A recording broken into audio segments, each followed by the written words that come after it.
Chapter 834. The only chance of survival inside the world gate, the strong light of the heavenly Tao shone, casting a long shadow of the celestial spirit god, who maintained a posture of greeting with his head lowered.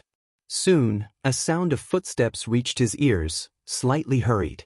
An old immortal stepped out from within. It was Zixuan Old Immortal who served Xianyuan Human Venerable. He wore a white robe, holding a horsetail whisk in hand, with white hair coiled beneath a crown, his immortal crown resembling a silver mountain with birds seemingly circling it, along with landscapes painted on it. He came to the front of the celestial spirit god, smiled and asked, "Celestial spirit god, have you been well lately?" The celestial spirit god looked up and answered, "Quite well. Has the immortal monarch come to look for the ancestor master?" Ia the Novel Fire. NE*T website on Google to access chapters of novels early and in the highest quality. No, this humble Taoist has come to find you. To find me? I wonder what instructions the immortal monarch has? Facing the celestial spirit god's inquiry, Zixuan Old Immortal's smile disappeared. He took a deep breath and said, "Something big is about to happen in the celestial court." The celestial spirit god raised an eyebrow. Although the celestial spirit great world had enjoyed peaceful times for tens of millions of years, such time wasn't considered long in the celestial court, so why was there trouble again for the celestial court? Could it be related to the dark heavenly court? The last time the dark heavenly court attacked the celestial court, although he didn't return to join the battle, he had observed that great war. It was the first time he witnessed the power of the dark heavenly court, which made him increasingly convinced that the celestial court was not the absolute ruler. Many powerful forces were hidden within the chaos, and even within the heavenly Tao were beings of great power like the primordial ancestor master. Zixuan Old Immortal said, "It's not an external catastrophe, it's an internal power struggle within the celestial court." Hearing this, the celestial spirit god breathed a sigh of relief. If that's the case, then it's not a big deal.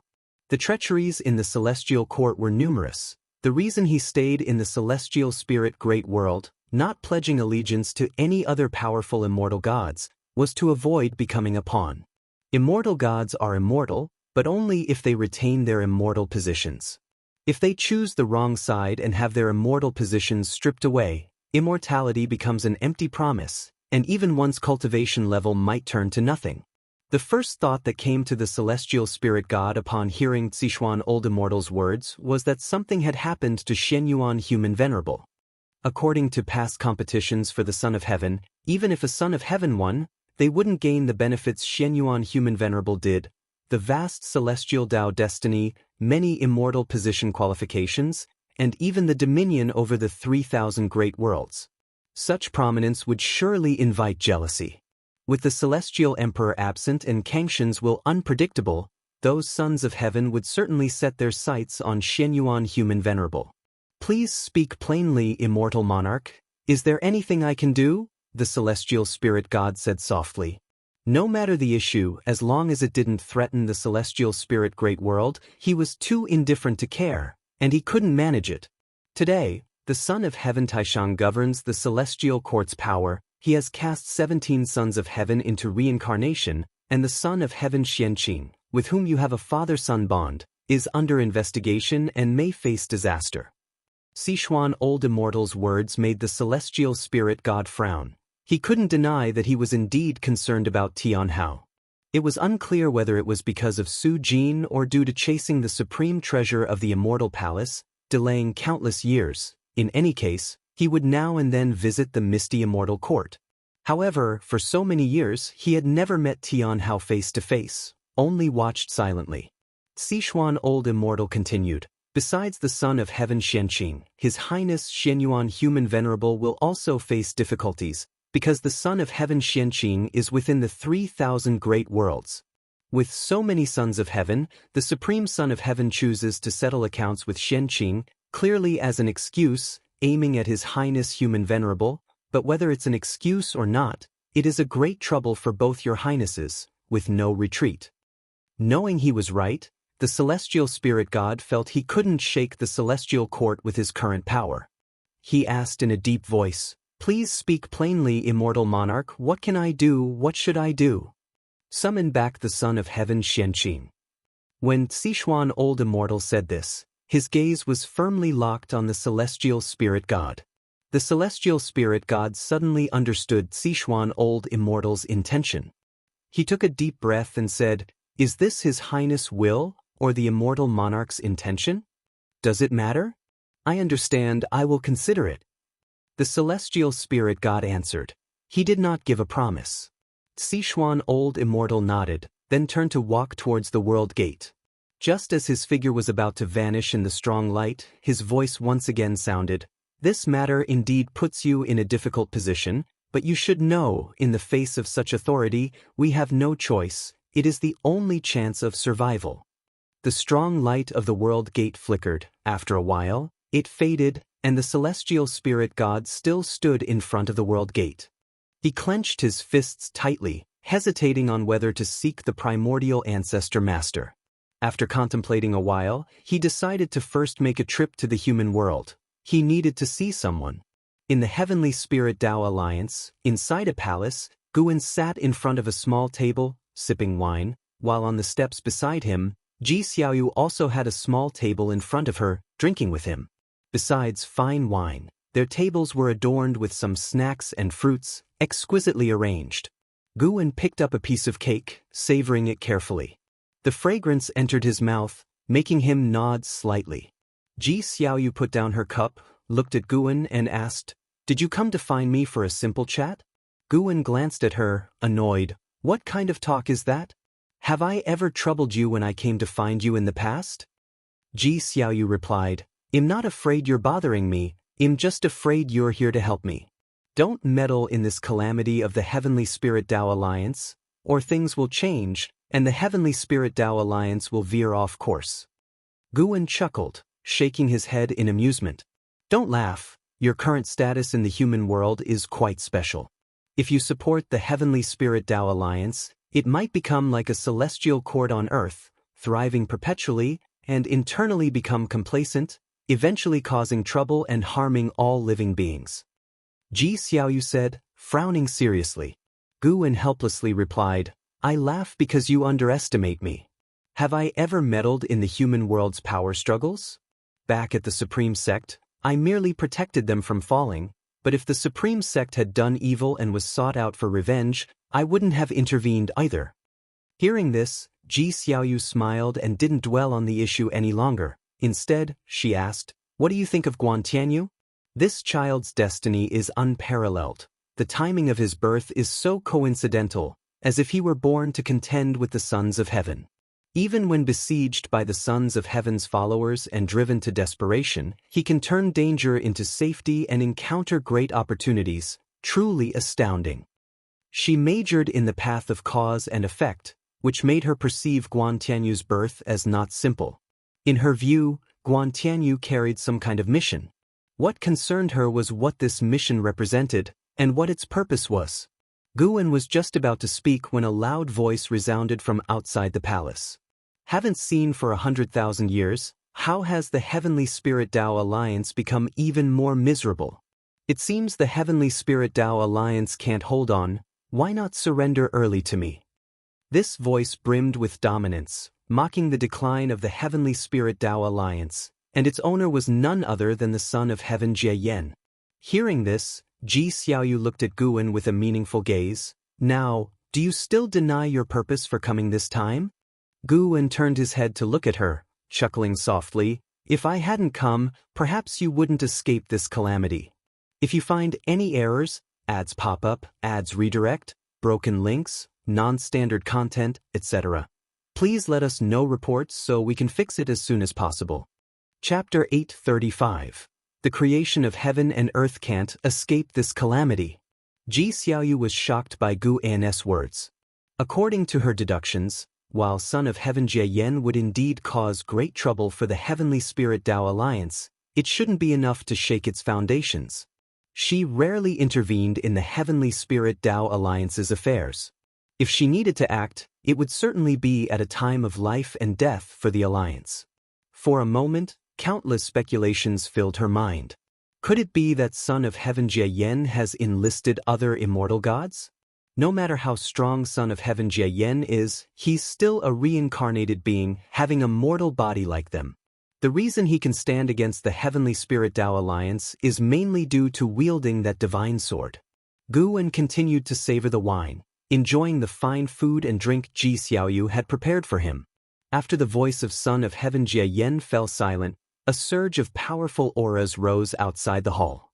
No voices echoed into the palace, yet the great battle had already erupted. Guwen and Ji Xiaoyu began to watch the unfolding conflict. Ji Xiaoyu was already an innate golden immortal, but her true cultivation level was a secret, unknown within the Heavenly Spirit Tao Alliance. From her perspective, Son of Heaven Jie could not possibly win. The Heavenly Spirit Tao Alliance currently had several heaven-encompassing free immortals stationed, with profound Yuan free immortals numbering over 100. There was no fear of the Son of Heaven. The Son of Heaven's foundation and forces were far inferior to the Heavenly Spirit Tao Alliance. It was just that the Son of Heaven himself was formidable. With the divine sword in his hand, the current Son of Heaven Jie could fight several heaven-encompassing free immortals without defeat, but that was as far as he could go. Where exactly is the problem? Ji Xiaoyu thought to herself, her gaze subconsciously turning to Guwen. She knew that if Guwen spoke such words, he certainly wasn't trying to scare her. Seeing that Guwen had no intention of elaborating further, Ji Xiaoyu chose not to ask more, trusting that an answer would soon present itself. After a while, Guwen asked, "You haven't answered me yet. How do you view Guan Tianyu? What is his origin?" Guwen looked at her, smiling. Aren't there already many legends explaining it? Could he just be the child of heaven and earth? The creations of heaven and earth are far beyond your imagination. When cultivators grasp the power to destroy the heavens and the earth, they start to underestimate heaven and earth. You think heaven and earth can't have such marvelous creations, so you suspect Guan Tianyu must have a grander origin, isn't that right? Gu An's words led Ji Xiaoyu into deep thought, realizing she indeed harbored such a mindset. In her view, the celestial spirit great world shouldn't harbor such talent. Guan Tianyu's emergence must have been orchestrated by a more powerful entity. Guwen continued, with 3,000 great Tao and infinite creations, all beings possess a sense of pride, thinking they can master everything and that they are unique, thus neglecting the heaven and earth that bore them. If beings are indeed the most wondrous of creations, then the heaven and earth nurturing them must operate on an even higher level. He spoke of his understanding. Though heaven and earth seem fragile, their creations are supreme. Even if a world turns to ashes, its creative force remains and will give birth to new worlds, though mortal spirits can't perceive this creation. Only a Tao Extreme Daluo Immortal can barely glimpse this omnipresent, immense creation imperceptible to mortal spirits. And surpassing a Daluo Immortal, one can further perceive the creation of heaven and earth. Though the celestial spirit great world is weak, it remains a great thousand world that has existed for countless years. The creation it secretly harbors is beyond the imagination of all living beings, and the impending crisis from Son of Heaven Jieyan's arrival has prompted it to bring about Guan Tianyu. Though Guan Tianyu is born of the human race, the mystic destiny of heaven and earth continually transforms him. To put it bluntly, unless a power surpassing the celestial spirit great world emerges, no one can slay Guan Tianyu within this world, not even if he wished to die. The creation of heaven and earth. Ji Xiaoyu was lost in contemplation. It seemed she had grasped something, quickly transitioning to a state of enlightenment, forgetting her own calamity. She could enter this state so swiftly not due to exceptional comprehension but because Guwen enveloped her with his Tao intent, aiding her enlightenment. Guwen watched Ji Xiaoyu with expectant eyes. He had many old friends, and while he cherished them all emotionally, in terms of potential, only Ji Xiaoyu could surpass and carve her own path, possibly even beyond what he foresaw. Moreover, Ji Xiaoyu held a competitive spirit towards him, desiring to surpass him, thus he eagerly anticipated her growth. He suddenly understood the Celestial Emperor. The Celestial Emperor allowed immortal gods to act wantonly, allowed the dark heavenly court to grow, perhaps genuinely hoping for someone to challenge him. Upon reconsideration, Guwen felt he had misunderstood. How could he empathize with the Celestial Emperor? He mustn't adopt such a mindset. He can look forward to others growing stronger, but mustn't consider himself the strongest. While Ji Xiaoyu was in enlightenment, Guwen repeatedly instilled a notion in himself. He is not yet the strongest. There are stronger beings within the heavenly Tao. He wasn't thinking of the Celestial Emperor, but of an existence yet to appear. Much time passed. Ji Xiaoyu suddenly awoke, opening her eyes to find the celestial vault outside the hall had dimmed. She turned her head to see Guwen had already risen, standing before a stone pillar, reading the inscriptions upon it. "I'm sorry, Ji Xiaoyu began, but her words trailed off as she became captivated by Guwen's silhouette. With his back to her and head raised, Guwen emanated an inexplicable allure, a longing for the great Tao. Hearing her, Guwen turned to her with a smile. "So, what did you comprehend earlier?" "I grasped some truths about the Tao of heaven and earth, thank you." Ji Xiaoyu earnestly replied. "Why thank me? I did nothing."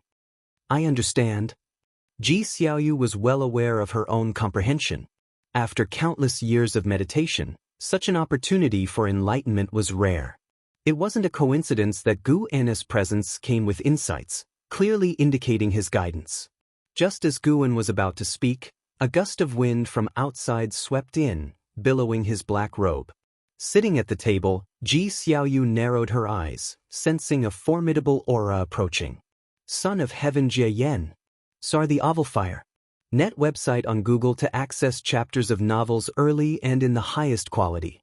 She wasn't sure how long her enlightenment had lasted, but awakening to Son of Heaven Jie Yan's aggressive arrival shook her, while also instilling admiration for Guwen. He had truly anticipated it. Soon, a beam of silver light shot into the hall, transforming into a human figure that landed and took 3 steps forward before stopping. It was indeed Son of Heaven Jie Yen, disheveled, wielding a silver divine sword. His robes were blood-stained, clearly just emerging from a brutal battle. Son of Heaven Jie Yen glanced at Ji Xiaoyu, then at the divine sword in his hand, which was vibrating. Unexpectedly drawn to this woman, could she harbor some powerful great Tao creation? Son of Heaven Jie Yen was silently surprised. Raising his eyes to Ji Xiaoyu, he asked, "Which alliance hierarch of the Heavenly Spirit Tao Alliance are you?" Following his gaze to Guwen, his eyebrows furrowed slightly. Guwen stood beside the stone pillar, observing him, yet Son of Heaven Jie Yen couldn't discern Guwen's cultivation level. "If you find any errors, ads pop up, ads redirect, broken links, non-standard content, etc., please let us know reports so we can fix it as soon as possible." Chapter 836. Guwen looked at Son of Heaven Ji Yen, his eyes filled with mockery, making Son of Heaven Ji Yen very uncomfortable. However, with the divine sword in hand, Son of Heaven Ji Yen was not panicked. The divine sword he held was of great origin, capable of devouring the true meaning of the great Tao and enhancing sword intent. Of course, this sword could only absorb the true meaning of the great Tao cultivated by immortal cultivators, not the great Tao itself. He came to this palace as led by the divine sword in his hand, attracted by the presence of Ji Xiaoyu. Son of Heaven Ji Yen looked at Ji Xiaoyu again, waiting for her response.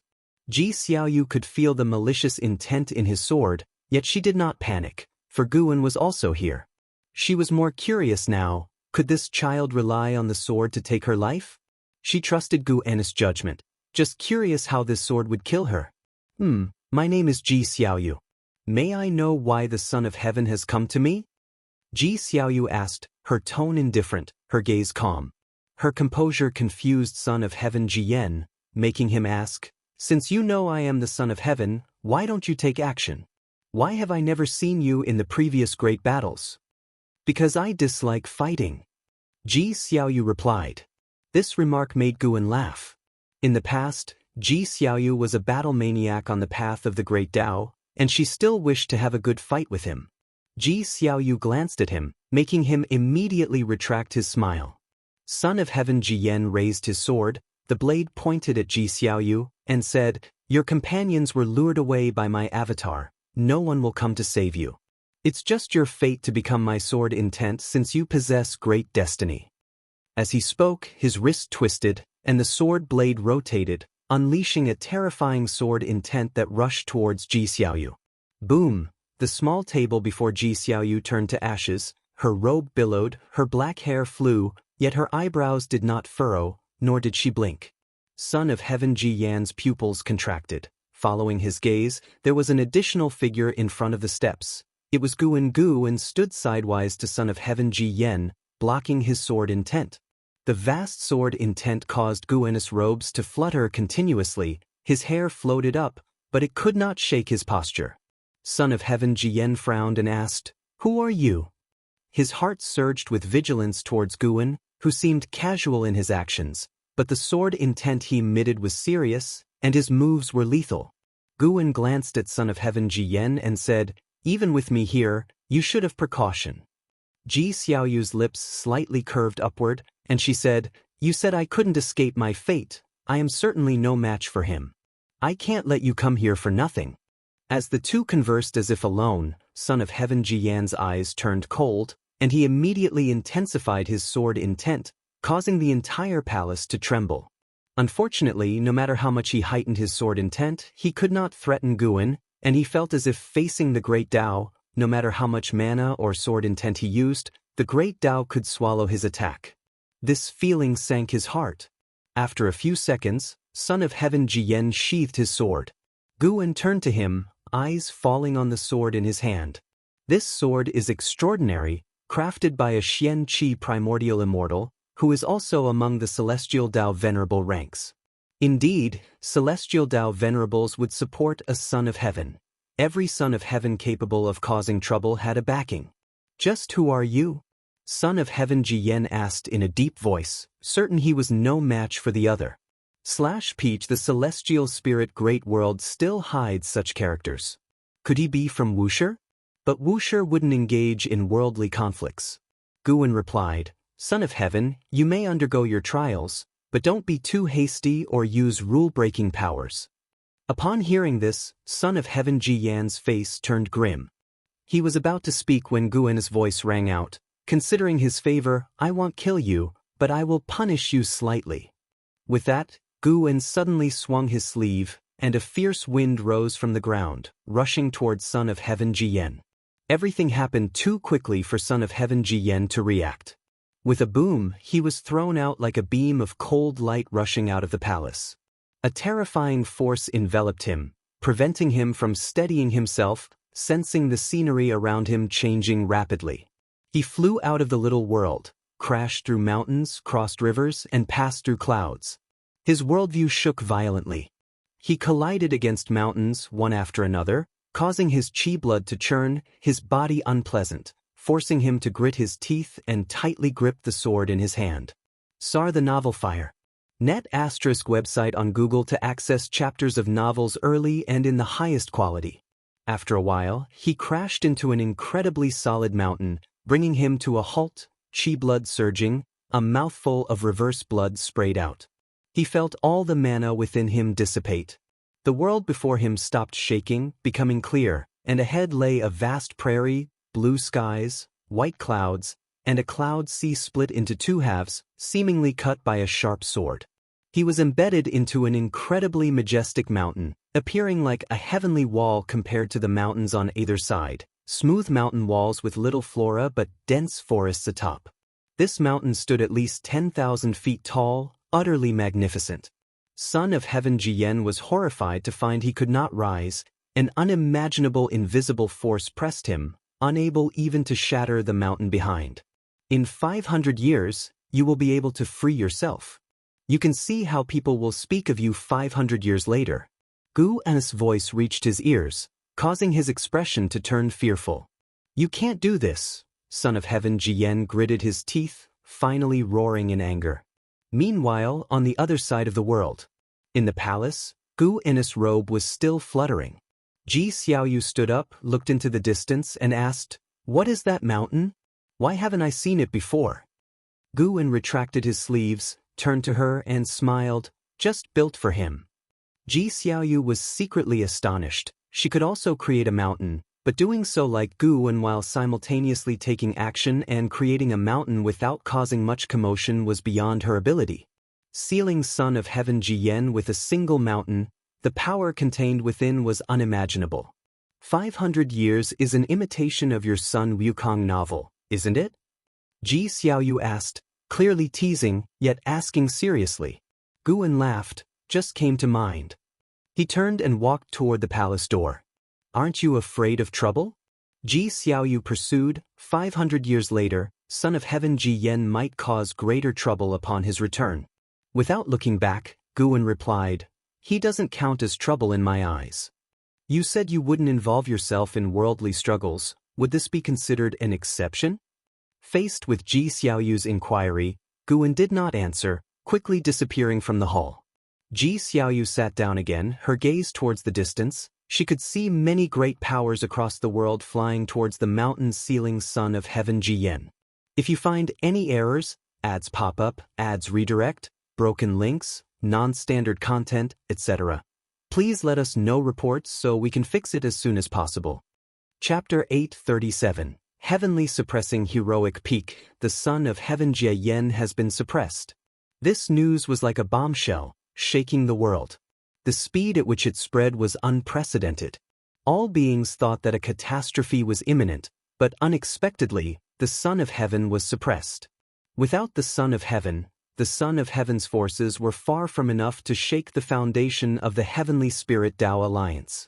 Various forces began to investigate the news and dispatched cultivators to verify its authenticity. The giant peak suppressing the Son of Heaven Jiyan also got a name, known as the Heavenly Suppressing Heroic Peak. Not even half a day after the Son of Heaven Jiyan was suppressed, a great cultivator arrived nearby. In the days that followed, more and more cultivators came.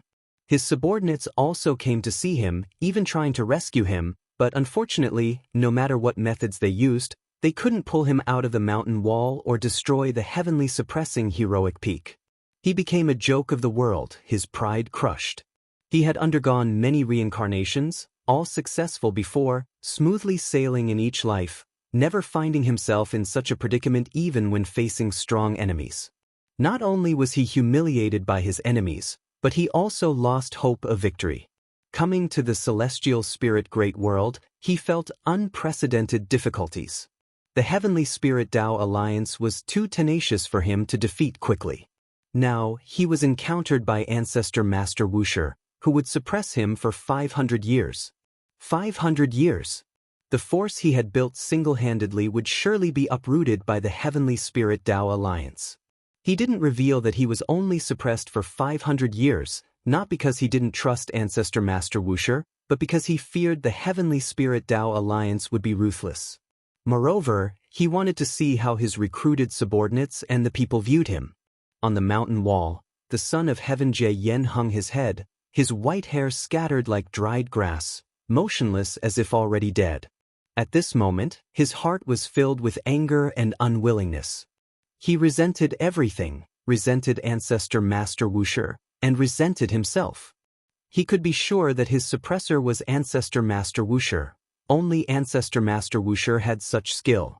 He hated himself for overly relying on his sword. Despite things feeling off at the time, he still attacked the female alliance leader. The Son of Heaven Jiyan's mood grew increasingly gloomy. In the distance, a group of great cultivators from the Heavenly Spirit Tao Alliance watched him from afar, their brows furrowed, not laughing openly like other cultivators.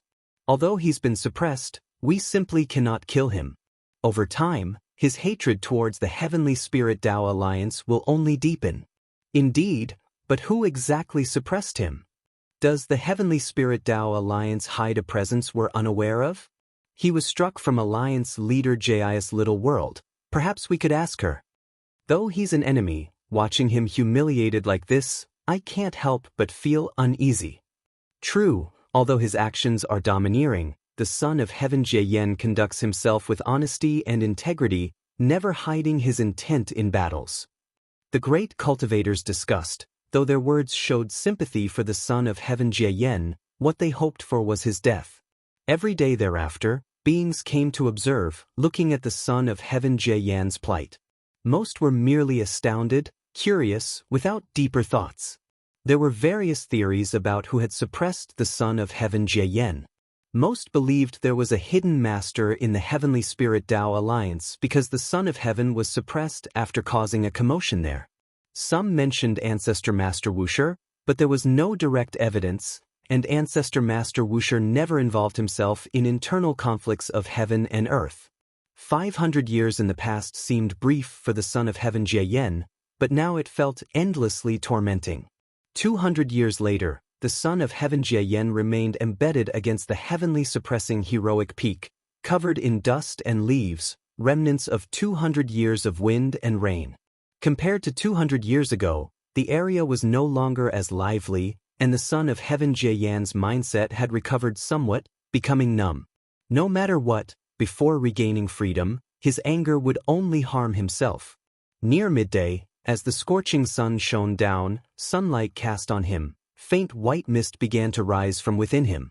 Suddenly, a pebble fell from above, rolled down the mountain wall, hitting the Son of Heaven Jiayan's head. The Son of Heaven Jiayan remained unresponsive. He didn't move at all. At this moment, a shabby-clothed boy lay at the edge of the cliff above, cautiously peering downwards, but below were layers of clouds and mist, making it impossible to see any trace of living beings. The shabby-clothed boy appeared to be only 15 or 16 years old, dressed in ordinary robes, face dirty, yet his eyes were lively and spirited. "Where is the Son of Heaven?" the shabby-clothed boy muttered, scanning his gaze around, but unfortunately he couldn't find the Son of Heaven, nor even a sparrow. He sat up and started to pant. Climbing the heavenly suppressing heroic peak took him 10 whole days, his provisions and water long gone. Not only that, it took him 3 years to reach the heavenly suppressing heroic peak. Sir the Nephire. At website on Google to access chapters of novels early and in the highest quality. In those 3 years, he faced hardships, almost washed away by river waters, almost eaten by demons, and even captured by bandits who wanted to offer him as a sacrifice to demon cultivators. As his excitement faded, unease began to set in. If the legend of the Son of Heaven was false, wouldn't he have come for nothing? He wasn't afraid of the journey back. He feared disappointing the people of his village. The more he thought, the more he was afraid, finally hugging his knees and burying his face. After an entire hour, he managed to regain his spirit, standing up, patting his face, then walking to the edge of the cliff to look down at the cloud sea below. "Son of Heaven!" he shouted using all his strength. Though his voice was loud, in this vast world it didn't carry far. Distant cultivators observing the Son of Heaven Jiayan heard it, but paid no attention. Carrying on, the shabby-clothed boy repeatedly called the Son of Heaven's name, his voice growing hoarse. Hundreds of times later, his voice began to rasp, his legs trembled. Finally, he collapsed to the ground, coughing violently. "Mortal child, why do you call me?" A voice entered the shabby-clothed boy's ear, causing him to joyfully raise his head and scramble up. "Son of Heaven, where are you?" The shabby-clothed boy endured the pain in his throat and asked. "I am beneath the cliff, only by jumping can you see me." The Son of Heaven Jiayan's voice was indifferent, devoid of emotion. The shabby-clothed boy immediately approached the edge, looking down at the cloud ocean below, unable to see the land, resembling a boundless abyss. "I wish to seek immortal cultivation. If successful, I'll find a way to rescue you. Can you teach me immortal cultivation?" The shabby-clothed boy asked through gritted teeth, but unfortunately, this time he received no response. He continued to inquire, but the Son of Heaven Jiayan remained silent. After hesitating for a long time, the shabby-clothed boy finally gritted his teeth and chose to jump off the cliff. Embedded against the mountain wall, the Son of Heaven Jiayan hung his head as the shabby-clothed boy fell past him, stirring his hair, yet he still didn't move. The scene returned to silence, as if the shabby-clothed boy had never come. If you find any errors, ads pop up, ads redirect, broken links, non-standard content, etc., please let us know reports so we can fix it as soon as possible. Chapter 838. The change in the Emperor's heart. The people do not know how many years the Son of Heaven Jiayan will be suppressed, nor does the Heavenly Spirit Tao Alliance understand, but they will not let such a good opportunity pass. they begin to launch a massive eradication of the Son of Heaven's forces. The forces painstakingly established by the Son of Heaven were completely shattered within 300 years. In addition to the suppression by the Heavenly Spirit Tao Alliance, internal conflicts also emerged, accelerating its demise. The disaster brought by the Son of Heaven thus dispersed, and the celestial spirit Great World returned to peace again. Because they could do nothing about the suppressed Son of Heaven Jie, the Heavenly Spirit Tao Alliance could only focus on cultivating disciples. Over the centuries, they recruited countless talents in the human world, with more and more prodigies emerging. A blink of an eye. The Son of Heaven Jie has been suppressed for 487 years, getting closer to breaking free. During these years, days felt like years for him, and the closer he got to the 500-year mark, the more anxious he became. He feared that the Ancestor Master Wuxia might not keep his promise. After all, he did not understand the Ancestor Master Wuxia. Before the Ancestor Master Wuxia took action, he could not even be sure that the counterpart was indeed the Ancestor Master Wuxia. Why is it 500 years? There was only this thought in the mind of the Son of Heaven Jie. 500 years was insignificant to the grand scheme of things, and for him, it would not make much of a difference. Even if his forces were destroyed, he could start over at most. At least he would not fall into an irremediable situation. Being suppressed for so long, the Son of Heaven Jie felt that there was some calculation behind this 500-year period.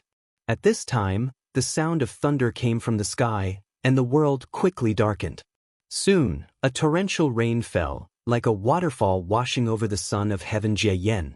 Outside the heavens, in front of the world gate, two figures stood side by side, overlooking the Son of Heaven Jie within the celestial spirit Great World.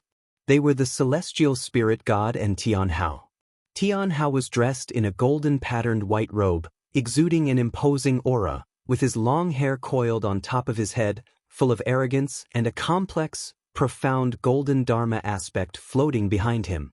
Has your original memory been restored? The celestial spirit God opened his mouth to ask. The two stood together, looking more like brothers than father and son. Tianhao answered, "It hasn't been fully restored, but I know this Son of Heaven. His name is Jie. Whether in power or cultivation level, he is far beyond my reach." His eyes were complicated. He already knew that the Son of Heaven Jie was suppressed by Guan. In the celestial court, the Son of Heaven Jie was glorious and was an existence he looked up to. Although he had once received the favor of the Celestial Emperor, it was short-lived. He hadn't truly grown before being cast into reincarnation. However, thinking of the recent struggles in the Celestial Court, he felt that the Son of Heaven Jie might have turned misfortune into fortune, possibly escaping a disaster. Tianhao glanced at the Celestial Spirit God and asked, "Did you inform my master of my return in advance?" In this lifetime, he already understood his identity, but with the memories of many lifetimes, he could not bring himself to call the Celestial Spirit God Father. Only the Celestial Emperor was worthy of such a title. The Celestial Spirit God did not dare to hope for a father-son relationship, so he didn't mind his attitude. I informed him and he agreed. The Celestial Spirit God replied, "Speaking of this matter, there was a hint of emotion in his heart." He underestimated the Ancestor Master Wuxi's affection for Tianhao. Even when facing the threat of the Celestial Court, the Ancestor Master Wuxia was willing to protect Tianhao. To ease the relationship with the Celestial Court, the Ancestor Master Wuxia sent his own disciple into the Celestial Court, and the painstakingly established relationship might be severed because of this. The Son of Heaven Tai Shang, who ruled over the Celestial Court, was not someone Yang Jian or the Eternal Life Venerable could control. One could even say, whether the Eternal Life Venerable could persist in the presence of the Son of Heaven Tai Shang was still an unknown. Hearing the Celestial Spirit God's answer, Tianhao breathed a sigh of relief, then both fell into silence. After a long while, the Celestial Spirit God took the initiative to speak, "Go to the human world to find a place to cultivate." "All right." Tianhao then disappeared from the spot. The Celestial Spirit God looked in the direction of the Celestial Spirit Great World, a smile appearing on his face.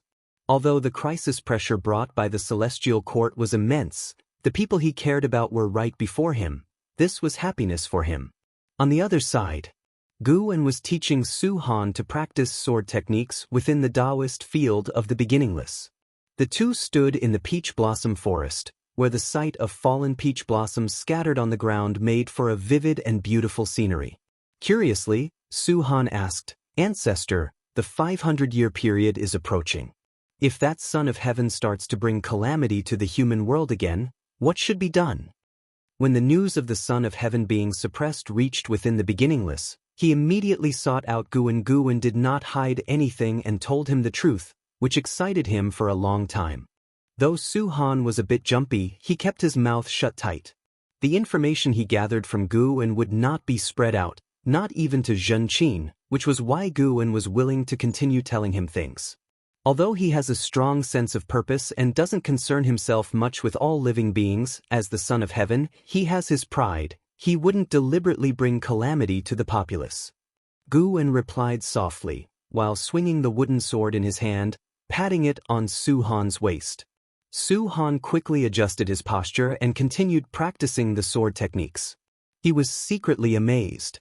He was not an ordinary person, yet practicing sword techniques in an ordinary way brought great results. With casual pointers from the ancestor, he gained not only sword techniques but also sword intent and understanding of sword Tao. It was truly incredible. Su Han was even thinking, would even the most mediocre person become a genius by cultivating under the ancestor? Thus, Su Han began to concentrate on practicing his sword techniques. Though he might seem carefree, he was very aware. All the Wuxia disciples envied his treatment. The ancestor, while scolding him, actually cared a lot for him. Even if it was for the ancestor, he must strive to succeed.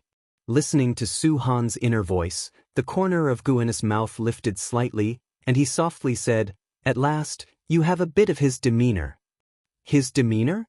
Ancestor, who are you talking about?"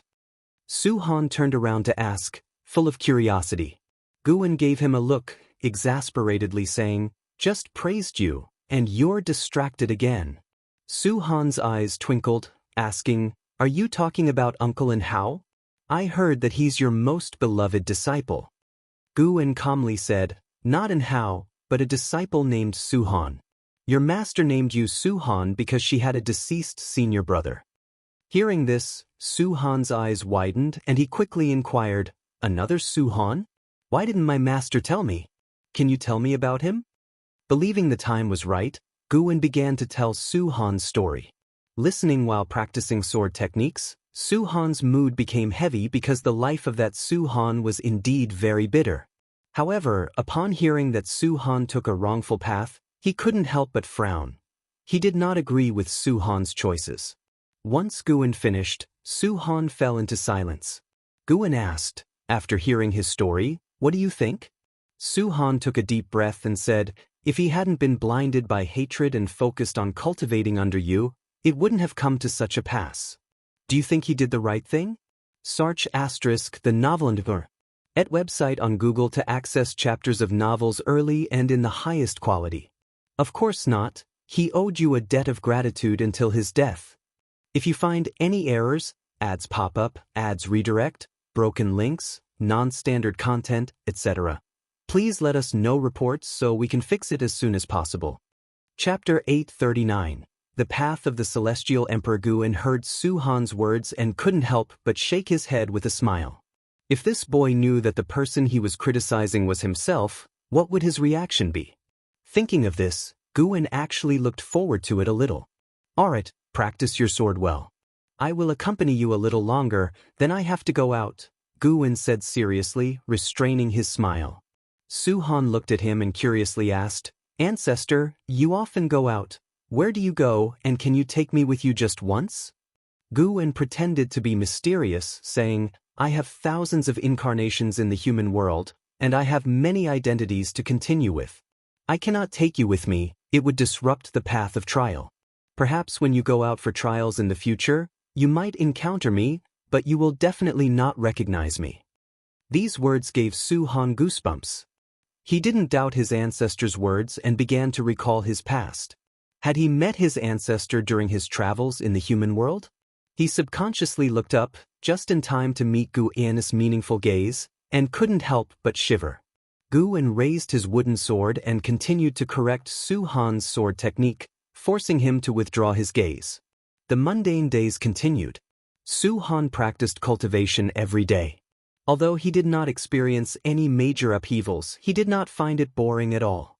In the simplicity of life, being able to continuously grow stronger was what he considered the most blissful life. As time went by, the 500-year period of Son of Heaven Jie Yen finally arrived. On this day, the weather was clear and the celestial vault was cloudless for miles.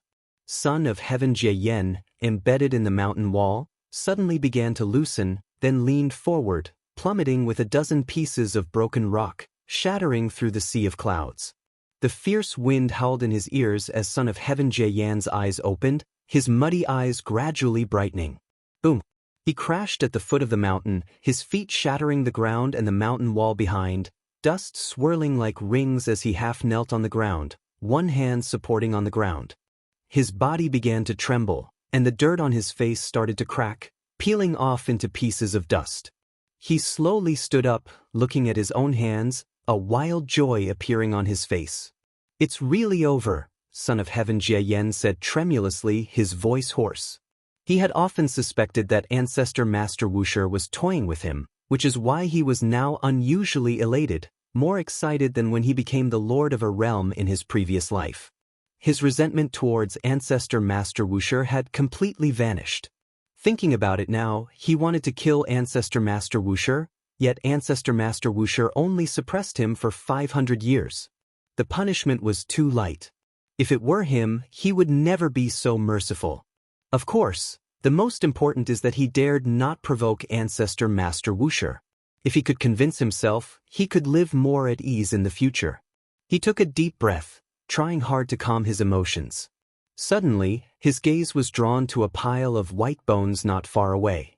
The skeleton was broken, scattered in the soil, and with just one look, he recognized the identity of those bones. It was the ragged-clothed boy who had called him from the mountaintop back then. As his cultivation level rapidly recovered, Son of Heaven Jie Yen also regained his ability to piece together past events. He looked at those bones and began to deduce the past of the ragged-clothed boy. That village of the ragged-clothed boy was oppressed by the demon cultivators, who occasionally let demons into the village to wreak havoc, causing unbearable suffering. He escaped with the hope of the entire village, but his talent was too poor, and no immortal cultivation sect was willing to accept him. By chance, he heard the legend of the Son of Heaven being suppressed and came all the way to find the heavenly suppressing heroic peak. Such experiences are not uncommon in the mortal world. But for some reason, Son of Heaven Jie Yen felt inexplicably irritable at this moment. Ancestor Master Wuxia promised to suppress him for 500 years, and it was just 500 years, but those who sought him ended up in a tragically broken state.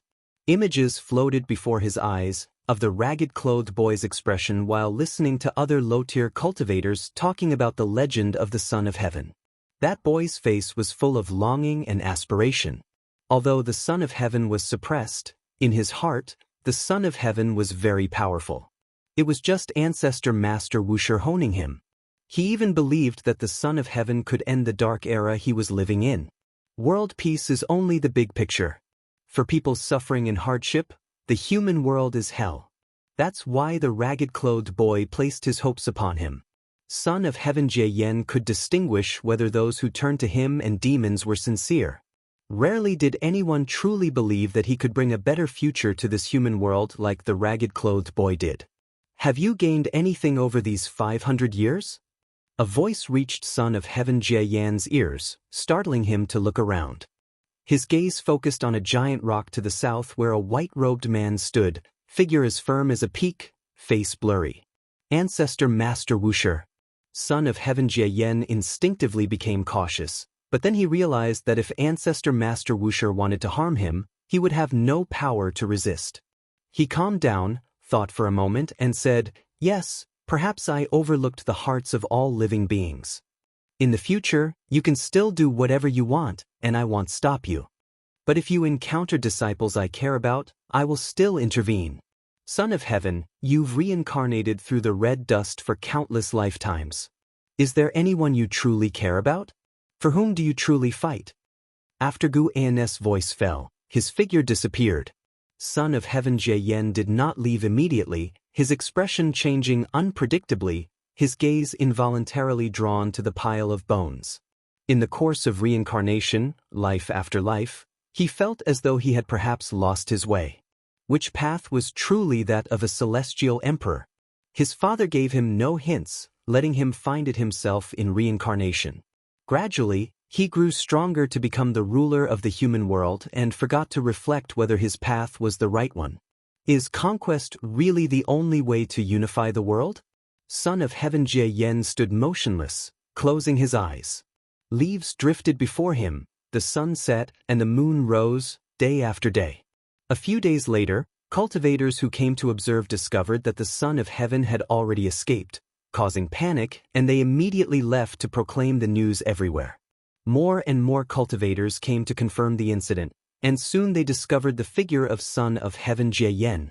Seeing Son of Heaven Jian standing on the ground, the cultivators were very nervous.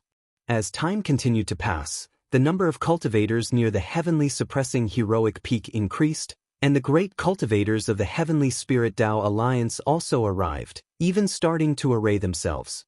Months later, snow fell, with a flake landing on the head of Son of Heaven Jian. He slowly looked up at the celestial vault, his eyes full of flying snow. Standing around the 8 directions were large flags as tall as the heavenly suppressing heroic peak, all embroidered with various divine beast emblems. Whichever direction he looked, figures of the great cultivators of the Heavenly Spirit Tao Alliance could be seen. From above, the Heavenly Spirit Tao Alliance had already set up a net of heaven and earth, leaving Son of Heaven Jian nowhere to escape. Sir, the novel Fire. Net ** website on Google to access chapters of novels early and in the highest quality. Son of Heaven Jian gazed at the celestial vault, the snow growing heavier, obscuring his vision. In each snowflake in his eyes were reflected scenes, the lives of different people, those he met in past and present lives, many only brief encounters. If you find any errors, ads pop up, ads redirect, broken links, non-standard content, etc., please let us know reports so we can fix it as soon as possible. Chapter 840. No chance of winning. The news of the Son of Heaven's escape spread quickly, like a whirlwind sweeping across the land. As soon as the news reached Wuxia, Su Han went to find Guan, ancestor. I've heard that the Heavenly Spirit Tao Alliance has already surrounded the Son of Heaven. Yet, the sun doesn't leave the heavenly suppressing heroic peak. He stands at the foot of the mountain, covered by snow, without moving an inch. What is he trying to do? Su Han looked at Guan, who was sitting on the steps, and asked curiously. Guan was carving a bamboo sword and casually replied, "The mind resides within the chest. Who knows what he's thinking if he doesn't speak?" Su Han wanted to ask more, but Guan glanced at him and said, "You seem quite idle. Would you like me to arrange some tasks for you?" Upon hearing this, Su Han's eyes lit up and he quickly asked, "What tasks?" Being able to do something for Ancestor made him happy, and he was even somewhat impatient. "Return to the Heavenly Spirit Tao Alliance and check on your grandfather. He's recently encountered some troubles." Guan replied, saying this as he blew away the bamboo shavings from the sword and then handed the bamboo sword to Su Han. "Take it to your grandfather." Su Han took the sword and frowned, asking, "Ancestor, what trouble has my grandfather encountered?" "You'll know once you return." Guan did not reveal any information, which made Su Han even more anxious. He immediately performed a ritual before turning away. After Su Han departed, Guan stood up, stretched lazily, and raised his hand to catch a falling bamboo leaf. As he held the bamboo leaf, his thoughts drifted. The matter concerning the Son of Heaven Jian temporarily came to an end. The reason for enlightening the Son of Heaven Jian was because Guan discovered something peculiar while deducing Jian's reincarnation path. It was a fortune too obscure to describe. The path to sainthood. The Son of Heaven Jian seemed to be walking the path of the Celestial Emperor, but he wasn't. The road he walked was guided by the Celestial Emperor, which indicated that the celestial emperor was also seeking the path to sainthood. What exactly is a saint? Besides breakthroughs in cultivation realm, Guan believes that one also needs breakthroughs in Tao heart. How to make a breakthrough in Tao heart? Enlightenment? Or like the Tao fruit, generate one's own power? Guan stood there and began to ponder. Sar the Nifire. At website on Google to access chapters of novels early and in the highest quality. The heavens and earth alternated between light and shadow, the seasons changed, and it wasn't until the spring of the next year that he regained his senses. He only grasped a bit of sensation, unable to fully comprehend it for the time being, so he could only set it aside. He still had to harvest the mature medicinal herbs. He wondered if relying on lifespan to constantly enhance cultivation techniques could lead to the discovery of the Holy Tao. Anyway, with lifespan still accumulating, Guan wasn't anxious. Once he had sufficient lifespan, he would focus on crazily improving both cultivation techniques and physique.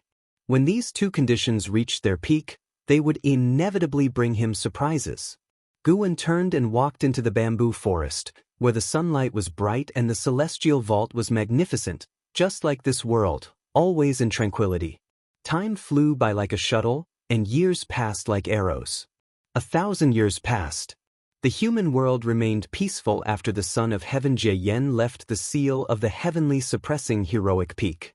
Initially, the people of the world worried that he would again cause upheaval, but as time went on, they gradually forgot about the son of heaven Jie.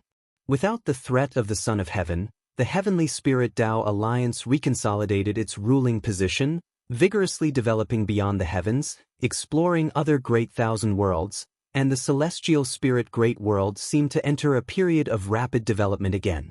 In that year, heavenly suppressing heroic peak saw heavy snow again, blanketing the world in a vast whiteness. At the foot of the mountain, the tattered clothes of the son of heaven Jie leaned against the mountain wall. Beside him lay a reconstructed skeleton, also in a sitting posture. Looking in the direction towards which the son of heaven Jie faced, a silhouette could be seen walking towards him amidst the vast snow, faintly gleaming with golden light. As the figure approached, he revealed his true form. It was Tian Hao. He still exuded that impressive demeanor, with Dharma aspect apparent behind him, resembling a divine monarch descended from heaven. Tian Hao looked at the current state of the son of heaven Jie with a gaze filled with peculiar colors, stopping 10 feet away to look at him. The aura of the son of heaven, I wonder which imperial brother has arrived. The son of heaven Jie said without opening his eyes, his tone calm. Tian Hao replied, if it's a matter of the identity of the son of heaven, I am called Xianxia. Upon hearing this, the son of heaven Jie opened his eyes, his gaze cold, examining Tian Hao, and mockingly said, Emperor Xianxia? Can't recall how long ago it was when I heard the news that father, while training in the human world, also birthed another prince, a rare innate immortal god favored by the celestial Tao destiny. Father took him to the celestial court, showering him with great love. Alas, this son did not cherish it and actually criticized father's political governance, leading to being cast into reincarnation, never to reincarnate. Upon seeing you today, indeed, father loves doing things that contradict his words. He's even left you a path. Tian Hao's expression remained calm as he spoke. Father has also left you a path. In fact, he's left a path for every son of heaven. Some can see it clearly and strive diligently, while others cannot and perish in resentment. The son of heaven Jie closed his eyes again. Tian Hao cast a glance at the skeleton beside the son of heaven Jie, immediately seeing through the past of that skeleton, making his expression softer. Tai Shang wants to eradicate us. Tian Hao spoke again. The son of heaven Jie's brows furrowed momentarily, then relaxed. The dark heavenly court invaded the heavenly Tao. Tai Shang successfully led the defense and defeated the strongest presence of the dark heavenly court, gaining father's approval.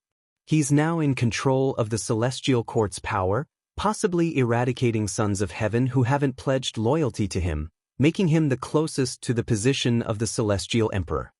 Tian Hao continued speaking, his expression unchanged.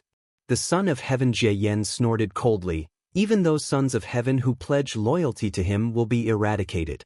Father once told me that Tai Shang is the most like him, the most suitable son of heaven to become the celestial emperor.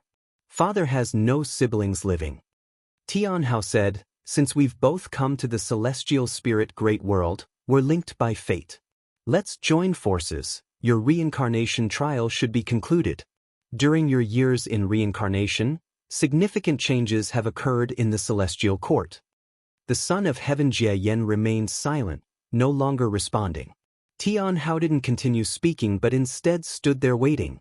The snow kept falling continuously as if wanting to bury the entire heaven and earth. After a long time, the son of heaven Jie Yen opened his eyes, his body leaned slightly forward, and he looked at Tianhao and said, there is no chance of victory. His power is already unbeatable. Now in possession of the celestial court's power, he will surely absorb the celestial Dao destiny. Facing him leads to no good outcome. Even with a powerful presence like Ancestor Master Wuxia assisting us, there would be no chance of victory. Perhaps Ancestor Master Wuxia foresaw the current situation long ago, which is why he distanced himself from the celestial court. Tianhao stared at the son of heaven Jie Yen and asked, no chance of victory, so sit and wait for death? Calmly seek enlightenment, and fleeing into chaos someday might be a path to life. I never expected the once unyielding son of heaven Jie Yen to fear Tai Shang like this. Tianhao mocked him, his tone filled with disdain. The son of heaven Jie Yen stared at him, eerily saying, kid, even if you find father, you might not be able to turn the tide. Do you know why father delegated power to him? If you find any errors, ads pop up, ads redirect, broken links, non-standard content, etc., please let us know reports so we can fix it as soon as possible. Chapter 841. Sweeping across the heavens, what do you mean? Are you saying he already has the power to rival father? Tianhao frowned and asked, his tone suddenly turning colder. After regaining his memories, his feelings for the celestial emperor returned to their original state, filled with resentment and dissatisfaction, but undeniably, the celestial emperor was the most powerful existence in his heart. Even his master Guan could not compare. Guan secluded himself here, surely with some unspeakable secret. While the celestial emperor is high above, overlooking all beings, none can shake his dominion. Son of heaven Jie Yen remained unfazed and replied, you don't understand father enough. Before Tai Shang, no son of heaven had wielded the power of the celestial court. If father gets angry, even the celestial Dao venerable would be stripped of the immortal position. Falling into the red dust would be minor, and in worse cases, both body and soul would perish. How could Tianhao not know the celestial emperor's dominance? After all, he too has fallen into the mortal realm. If not for encountering Master Guan, he felt he would still have to undergo countless reincarnations, not knowing where the end lies. There are not few sons of heaven like him. Within all heavens and myriad realms, many sons of heaven rise and fall, not to mention the errant immortal gods. The thought of the number of heavenly court immortals brings an immense pressure upon Tianhao. They not only have to face the son of heaven Tai Shang, but also the entirety of the celestial court's power. If Tai Shang truly has power not inferior to the celestial emperor, then they indeed have no chance of victory. The two fell into silence once more. Son of heaven Jie Yen closed his eyes again, continuing his enlightenment. Tianhao turned around, preparing to leave, but just as he was halfway turned, he suddenly asked, are you staying here because of that mortal child? I am only contemplating the true path I should take. Since you and I are brothers, let me advise you. If you cannot resist Tai Shang, why not distance yourself from the celestial court, spend the remaining time on enlightenment, perhaps when you find your own road, you will see a path to life. Son of heaven Jie Yen replied with his eyes closed, his tone more gentle than before. Tianhao gave him a meaningful look, then turned and left, heading back the way he came, soon disappearing into the vast white snow. The snow continued falling, landing on Son of heaven Jie Yen. Day by day, Son of heaven Jie Yen was buried by the snow, merging with the world as one. The internal strife of the celestial court did not affect the 3,000 great worlds, where their own stories were unfolding. This year, a peerless genius emerged on the path of the great Tao, cultivating both as a Taoist emperor and a primordial Tao emperor. When the unbeaten emperor ancestor from the primordial emperor domain visited Guan, he mentioned this genius, saying that in his lifetime he had never seen such a formidable genius, even in the primordial emperor domain. It was absolutely unprecedented in history. The two of them were having tea in an inn on the Nine-Spirit continent, and the unbeaten emperor ancestor was endlessly talking about that genius, while Guan listened with interest, like hearing a story. The nearby tables of guests were also drawn to the unbeaten emperor ancestor's words. The terms coming out of this old man's mouth sounded quite formidable. As for Guan, they were not too curious. Even if the Nine-Spirit continent was shrouded by a dojo, few had seen Guan's true appearance. Emperor Xian has already declared that he wants to challenge all the strong of the 3,000 great worlds, and then wage war on the primordial emperor domain, Misty Immortal Court, Ling Mountain, and other extraordinary domains. Truly arrogant, yet there are many forces that support him, and several emperor clans in the primordial emperor domain want to recruit him and absorb his bloodline. The unbeaten emperor ancestor clicked his tongue in amazement and looked at Guan, asking, "In the celestial spirit great world, is there anyone who can oppose him?" He wanted to ask about Wuxia disciple, but didn't want to be too direct. In his view, the celestial spirit great world was not strong, it was Wuxia who was strong. In terms of talent, indeed there are those who can outshine him, but if he arrives, no one will be able to stop him. Guan replied with a smile. He wasn't speaking frivolously, as this was something destined to happen. Emperor Xian was meant to become a legendary myth. The reason for his widespread conquests was because he had heard tales of his own legend. Unlike those tragic hero stories, Emperor Xian's life was smooth and successful. He would sweep through the heavens, sealing himself a god with supreme glory, becoming part of the immortal class, and in the era of Ji, legend has it that Emperor Xian ushered a brilliant golden age. Looking at it now, Guan saw even more. The reason for Emperor Xian's success was because he had an extraordinary existence supporting him. The son of Heaven Tai Shang, now the ruler of the celestial court. Indeed, Emperor Xian has grown up now. The unbeaten emperor ancestor remarked with admiration, and at the same time, he secretly respected Guan's magnanimity. It was clear from Guan's words that he was not planning to suppress Emperor Xian. The two continued their conversation, turning to the topic of the primordial emperor domain. Recently, the undefeated emperor clan was also facing troubles, and in the primordial emperor domain, there were many emperor clans. Since previously suffering a setback on the path of the Great Tao, the status of the undefeated emperor clan had been declining. His visit this time wasn't just to see the emperor clans staying in the celestial spirit great world, but more importantly to seek help. In the past tens of millions of years, he considered his performance fairly satisfactory, so he mustered the courage to come. After he finished speaking, Guan said, "I cannot help you directly, as that would violate the heavenly Tao.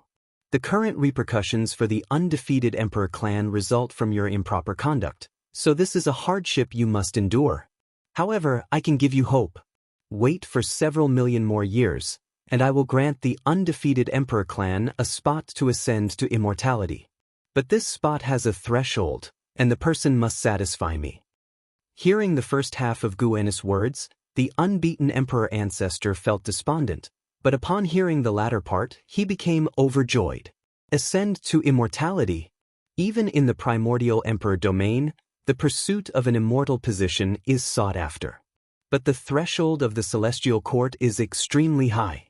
At most, they can nominate a clansman to participate in the celestial army selection. Treading the heavenly ascension stairs is exceedingly difficult, nearly impossible. Suppressing his joy, the unbeaten emperor ancestor asked, "May I ask of which tier is the immortal position?" Guan replied, "At least a star monarch. As for the specific immortal position, it depends on one's own fortune." Star monarch. The unbeaten emperor ancestor's eyes widened, his breath becoming rapid. Once, a star monarch descended to the primordial emperor domain, and even ancient existences with higher cultivation levels than this star monarch were forced to kneel. That scene remains unforgettable to him. Heavenly court immortals are immortal, and this is their confidence when facing stronger forces. For immortal gods, cultivation level doesn't seem as important, such as the power of the celestial court. If the undefeated Emperor clan were to bear a star monarch, it would truly soar to unprecedented heights, surpassing even its peak period. Their conversation aroused more curiosity among the surrounding people, who frequently glanced at Guan, discovering they couldn't see his true form, which surprised them secretly. With such a grand tone, could this person be one of Wuxi's first 5 generations of disciples? Guan stood up and smiled. "We've had our drink. Accompany me for a walk. Together, see what the 9-spirit continent looks like now, and offer your insights." The unbeaten emperor ancestor hurriedly rose and followed Guan out of the inn. His emotions were uncontrollable, the smile on his face impossible to suppress. Sia the Novfire. Net website on Google to access chapters of novels early and in the highest quality. If you find any errors, ads pop up, ads redirect, broken links, non-standard content, etc., please let us know. Report so we can fix it as soon as possible. Chapter 842. Guan and the unbeaten emperor ancestor rode the clouds forward, admiring the scenery along the way. The unbeaten emperor ancestor praised everything about the 9-spirit continent. What if the person you choose is completely inclined towards the celestial court? Guan suddenly asked. The unbeaten emperor ancestor replied without hesitation, "Impossible, I would never choose such descendants." Walking from the inn to this place, he had already constructed a series of plans in his mind. After reclaiming his position as the heavenly court star lord, his next target was the celestial court. He feared the power of the heavenly court immortals, craved the heavenly court immortals' authority, but would never forget his hatred. His wife and child died at the hands of the heavenly court immortals, and until now he hasn't been able to avenge them. In the long years that passed, he almost gave up. Facing the unshakable celestial court, he had not a single chance for revenge, especially as the undefeated emperor clan passed down through generations. He dared not make a move against the heavenly court immortals. Back then, he submitted to Guan not just because he resented the celestial court but because living on was the only way to protect his family. Now, Guan offered him a chance as star monarch. He not only saw hope for the clan's prosperity but also the possibility of vengeance. Countless years have passed, and that celestial god must have climbed to an even higher immortal position. He wished to investigate from outside. It was almost impossible. If an associate could infiltrate the celestial court, it would be much easier. The undefeated emperor clan cannot seek vengeance against the immortals, but there must be strife among the immortals themselves. The seed of hatred sprouted once more in the unbeaten emperor ancestor's heart, and this time, it was not just anger, but unprecedented excitement. A hatred suppressed for countless years. Besides, he saw more. That was the relationship between Guan and the celestial court. Tens of millions of years ago, Guan clearly had an unknown conflict with the celestial court, but now, Guan could intervene in the immortal position, leading to many associations regarding Guan's true identity. Guan could perceive the psychological activities of the unbeaten emperor ancestor but did not point them out, only sighing inwardly. Even though the unbeaten emperor ancestor possessed the immortal emperor's eye, he could not see through the terrifying nature of the heavenly Tao. The human heart is fragile in the face of the heavenly Tao. After that, Guan spoke no more, shifting the topic to the cities along the way. Guan had his own considerations in wanting the undefeated emperor clan members to ascend to immortality because he saw that the clan would give birth to a second pair of immortal emperor's eyes. Why the immortal emperor's eyes were dreaded by the celestial court, Guan still couldn't discern, because the cause and effect of the immortal emperor's eyes had been severed, leaving no trace within the celestial court. 8 million years later, the human world acquired a new visage, the son of heaven and earth, Guan Tianyu, of the Heavenly Spirit Tao Alliance, fully matured. Although a profound Yuan-free immortal, he could challenge a Luotian-free immortal without defeat, shaking the universe. The name Guan Tianyu spread throughout the land, even Qi Cultivation realm cultivators discussing his might. In the eyes of the world, Guan Tianyu was already number one. However, the good times did not last long, as the celestial spirit Great World received an unexpected guest. It was none other than Emperor Xian, who combined the Taoist Emperor and Primordial Tao Emperor titles, arriving through the World Gate, with the Celestial Spirit God not obstructing him. If he infiltrated the Celestial Spirit Great World, he would be captured and exterminated by the Celestial Spirit God. Emperor Xian called out to the entire Celestial Spirit Great World, attracting all the great cultivators to battle in outer heaven. The Heavenly Spirit Tao Alliance, as the Heavenly Sovereign, naturally led, but, unfortunately, news of consecutive defeats reached within the universe, causing all living beings great unease. If such a formidable existence was to invade the Celestial Spirit Great World, it would spell an apocalypse? In the summer of this year. Search * the Nellfire. NT website on Google to access chapters of novels early and in the highest quality. At the foot of the heavenly suppressing heroic peak, the son of heaven Jie Yen was meditating and cultivating, a skeleton still by his side, just it became more natural than before, showing no signs of having been shattered, and was identical in posture to him. Now the human world no longer paid attention to him, including the Heavenly Spirit Tao Alliance, which, ever since Guan Tianyu matured, completely ceased to surveil him. Boom! A deafening roar came from the sky. The son of heaven Jie Yen looked up to see a golden rainbow light appeared in the celestial vault, akin to a dandelion in bloom, followed by a meteor wrapped in fiery flames streaking across the celestial vault, falling beyond the horizon. Master, what's happening in outer heaven? Why doesn't it settle down? A voice came from beside him, the talking skeleton, its voice identical to the cloth-clad youth back then. The son of heaven Jie Yen replied, "It's just people in combat. Don't worry, the heavens won't collapse." Is it that self-proclaimed Emperor Xian fighting? Yes. It's been so long he hasn't been defeated yet? Master, will it be your turn to fight one day? You are the son of heaven, you must be the strongest in the world. If I was the strongest, I wouldn't be suppressed here. That Emperor Xian is indeed powerful. I can't defeat him, at most remain undefeated. The son of heaven Jie Yan's response made the skeleton lift its head, seemingly surprised by this answer.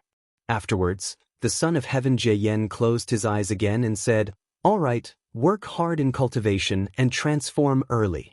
It'll take you to see the human world and help address your regrets." The skeleton murmured, "I've died countless years ago, further regrets hold no meaning." The son of heaven Jie Yan did not respond, continuing with his cultivation. The battle outside continued. The celestial spirit Great World did not besiege Emperor Xian, since Emperor Xian sparred without taking his opponent's lives, preventing the Heavenly Spirit Tao Alliance from acting recklessly. Yet as one renowned great cultivator after another was defeated, the Heavenly Spirit Tao Alliance grew anxious. Would they truly let an outsider sweep the celestial spirit Great World? They had to call upon Guan Tianyu to take action. Guan Tianyu was indeed strong, giving Emperor Xian significant trouble. He was the longest-lasting opponent in this realm. Unfortunately, he ultimately succumbed. The Luotian Free Immortals of the Heavenly Spirit Tao Alliance could no longer hold back and went into battle. The news of Guan Tianyu's defeat spread to the human world, causing an uproar.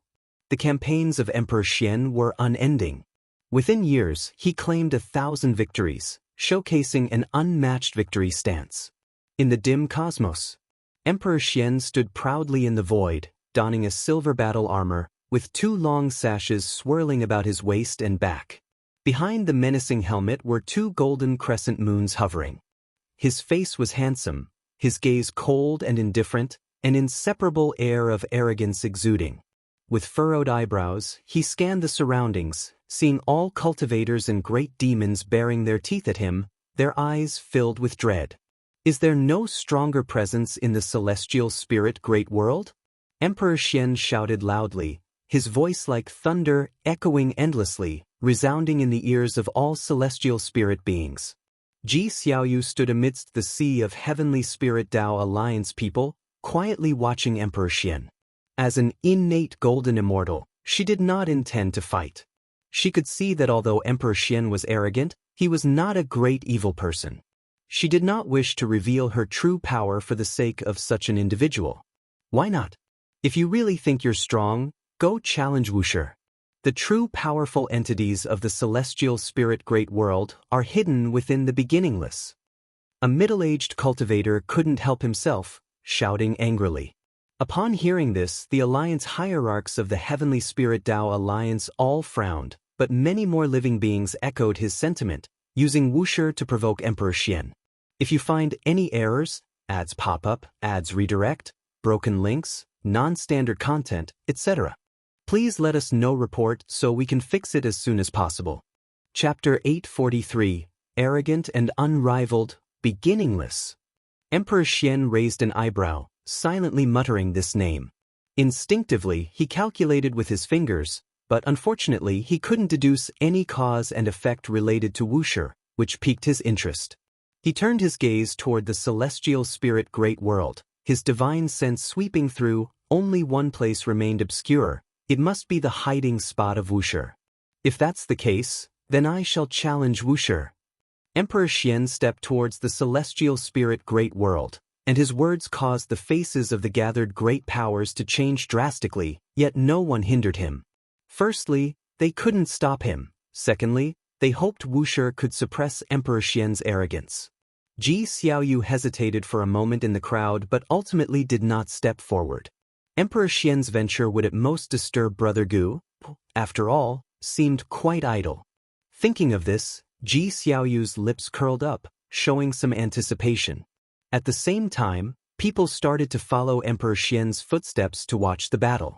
Someone took the lead, followed by more people, and soon, the cultivators from outer heaven formed a long line, trailing Emperor Xian.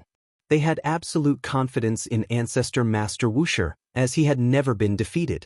The only suspense lay in how Emperor Xian would be defeated. On the other side, Gu En was not within the Taoist field of the beginningless. He was in the middle of guiding Xiaolan's cultivation. Currently, Xiaolan also reached the heaven-encompassing free immortal realm, and in terms of cultivation level, she ranked among the top 5 in the celestial spirit great world. Of course, this did not include the immortal gods. Gu En was not directly helping her become an innate golden immortal. Instead, he wanted her to mature a bit more and accumulate insights. It wasn't because he favored Ji Xiaoyu more, but Ji Xiaoyu's reincarnation experiences far exceeded those of Xiaolan. The two stood in a forest, Xiaolan raising her right hand, with a green lotus suspended above her palm, continuously emitting silvery threads, and the light it produced illuminated her face, highlighting her expressions of anticipation, anxiety, and joy. Gu En stood beside her, watching with admiration, and praised, "Condensing Tao into lotus, your thought Tao has achieved something." The thought Tao is the Tao of thoughts and ideas, distinct from the soul Tao but intricately connected to it. There must be a soul to have a mind, and with a mind comes endless thoughts. Cultivators comprehend the Tao with the 3,000 great Tao, but few choose to cultivate the thought Tao. Gu En, although primarily focusing on the path of cause and effect and the path of power, has dabbled in the 3,000 great Tao, and even if he is not familiar, his perspective and insights into the thought Tao are enough to benefit Xiaolan greatly. Without Brother Gu, how could I have such fortune? Xiaolan looked up at Gu En, speaking with a bright smile. In the Xiao family, she was the supreme and revered ancestor, but in front of Gu En she was always the younger sister. Memories of past and present lives merged without erasing her original colors, even fostering a new self. Xiaolan withdrew her hand and dispersed the green lotus within it. She turned to Gu En and curiously asked, "You should have heard the conversation from outer heaven. That Emperor Xian is about to challenge Wuxia. Aren't you returning?"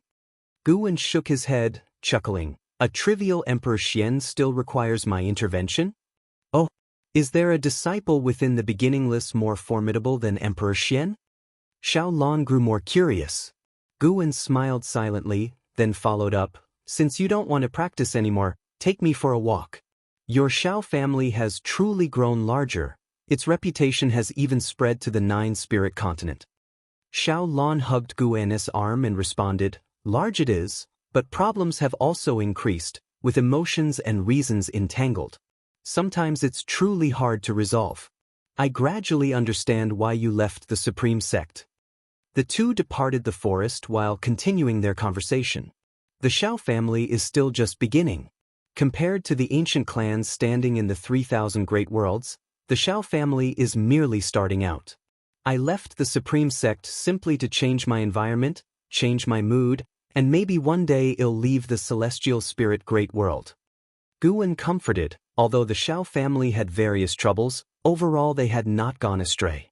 Currently, the Xiao family had thousands of disciples, so it was inevitable that some evil individuals existed.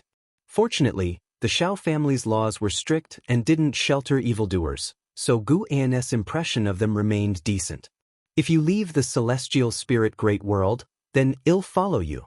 I have already served the Xiao family well. Xiao Lan spoke with a radiant smile, her tone filled with anticipation. She had traveled the path of the great Tao and knew that there was a vaster world beyond the heavens. Following Guan through the heavens would indeed be an unparalleled experience.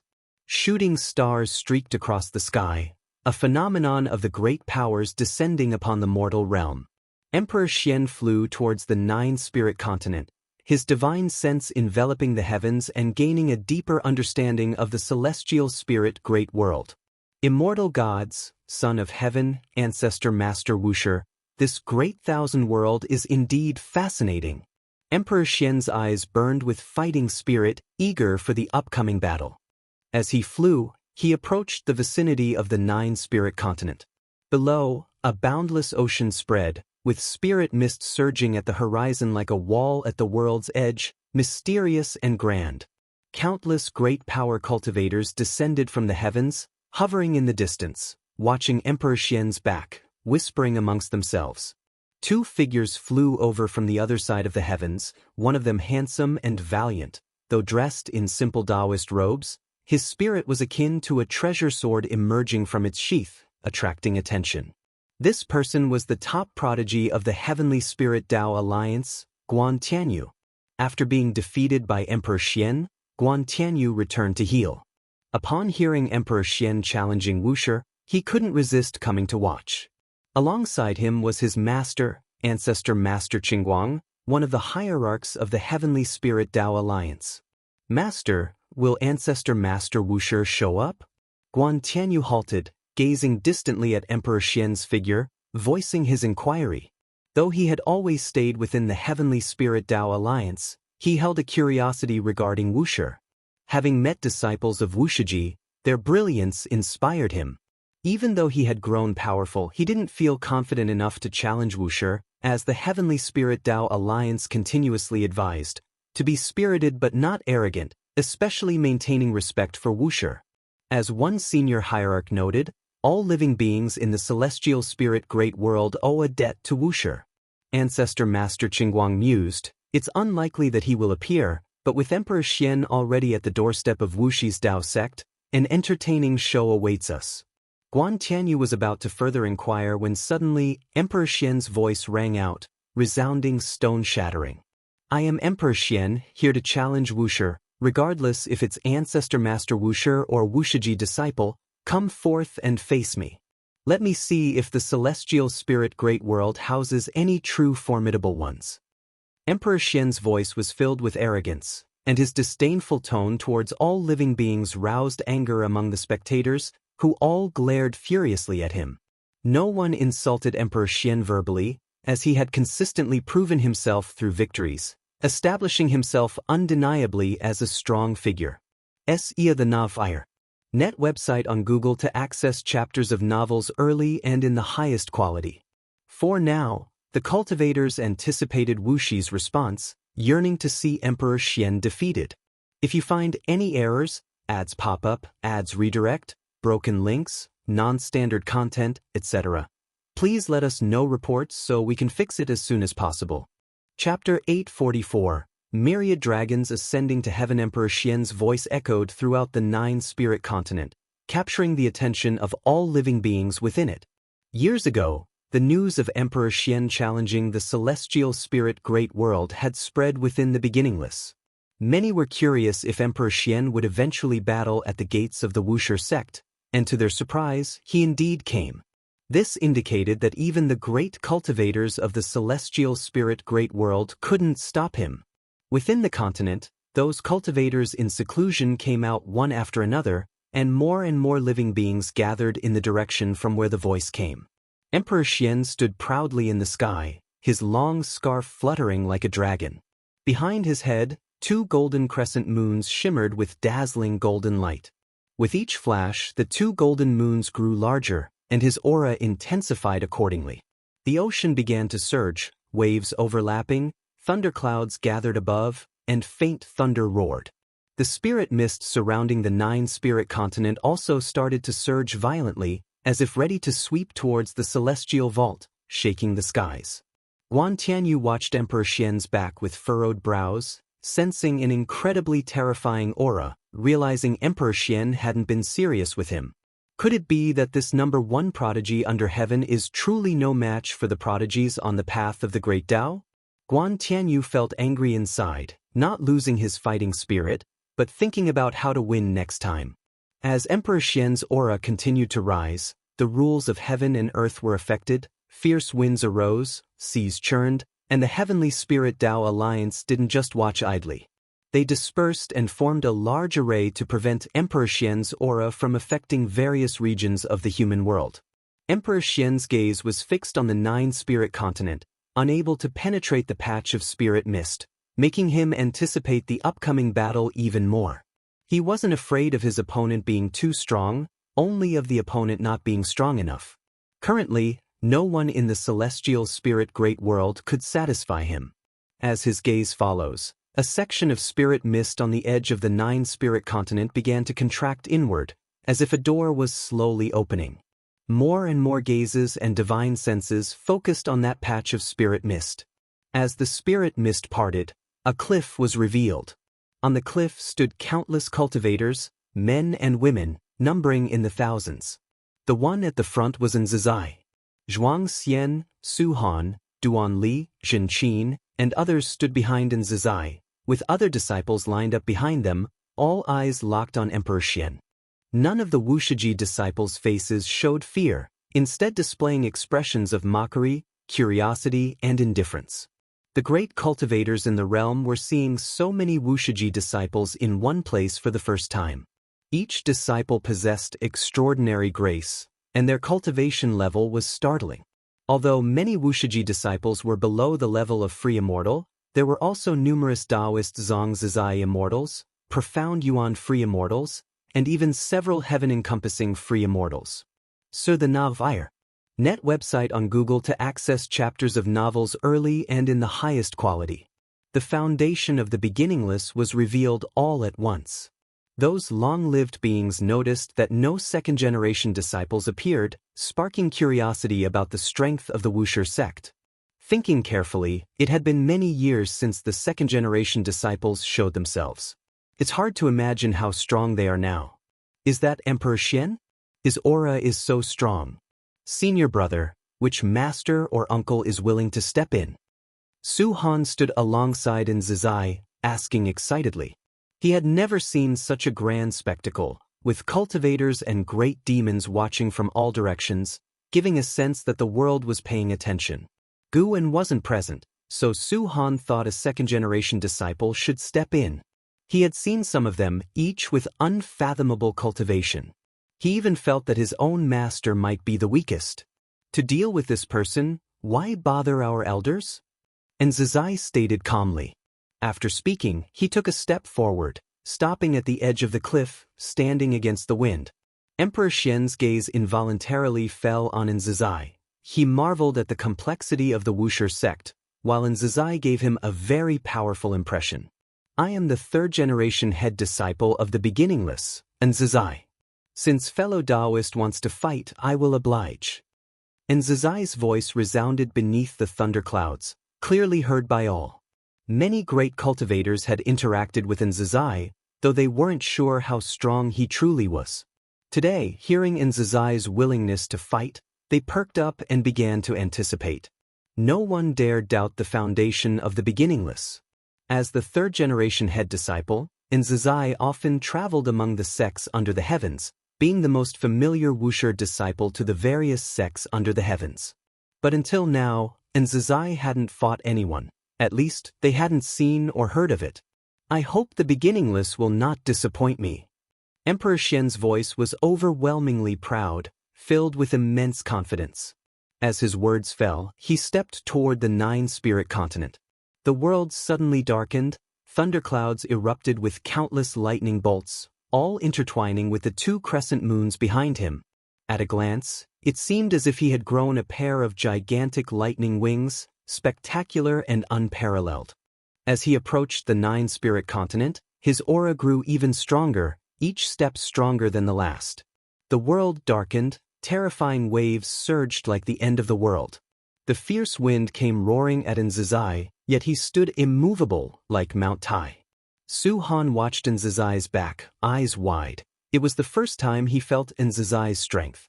Not only him, but the younger generation like Xianxia and Duanli were equally inspired, anticipating Nzizai's might.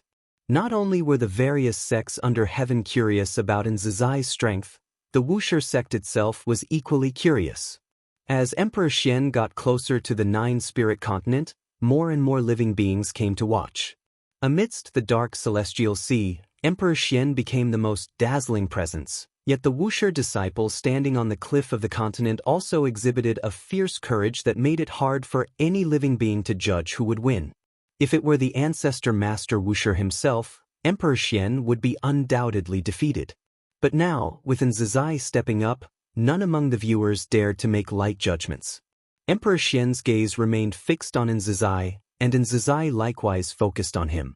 As their gaze confrontation extended, Emperor Xian's battle intent continued to grow, with his aura strengthening accordingly. The destinies of the primordial Tao Emperor and the Taoist Emperor infused into the two golden crescent moons, energizing his entire being with two completely different types of aura flames. Suddenly, Emperor Xian stepped again, his figure vanished into thin air, with the sky full of lightning paused above the vast sea. Nzizai's eyes sharpened, striking upward with his right palm, his hand twisting at the wrist, striking forward with a sky-pushing gesture. Boom! Emperor Xian materialized in the air above Nzizai, less than 100 yards apart, two immensely powerful forces of mana clashing, scattering the surging spirit mist and revealing the towering mountains of the nine-spirit continent. In an instant, Emperor Xian's brows furrowed suddenly. Before he could react, intense light burst from the roiling ocean, illuminating the world as silver dragons leaped from the sea, crashing into Emperor Xian. Despite using mana to block, he was pushed up towards the celestial vault. Endless silver dragons continued to leap from the sea, charging forward recklessly, relentlessly tearing at Emperor Xian's mana, counting sidestumble the multitudinous dragons. Emperor Xian gritted his teeth, intent on unleashing divine skills, only to find an unmovable suppressive force enveloping him, unable to teleport, leaving him to withstand with mana alone. In a blink, he was hurled through the celestial Tao light layer into the outer void, his mana fully depleted, unable to recover fast enough to sustain his expenditure.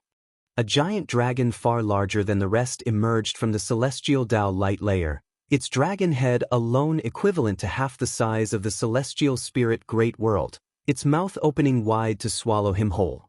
Deafening silvery dragon roars echoed in his ears, assailing his mind. How is this possible? Emperor Xian's eyes widened, his heart roaring in fury, and he was immediately engulfed in vast silver light.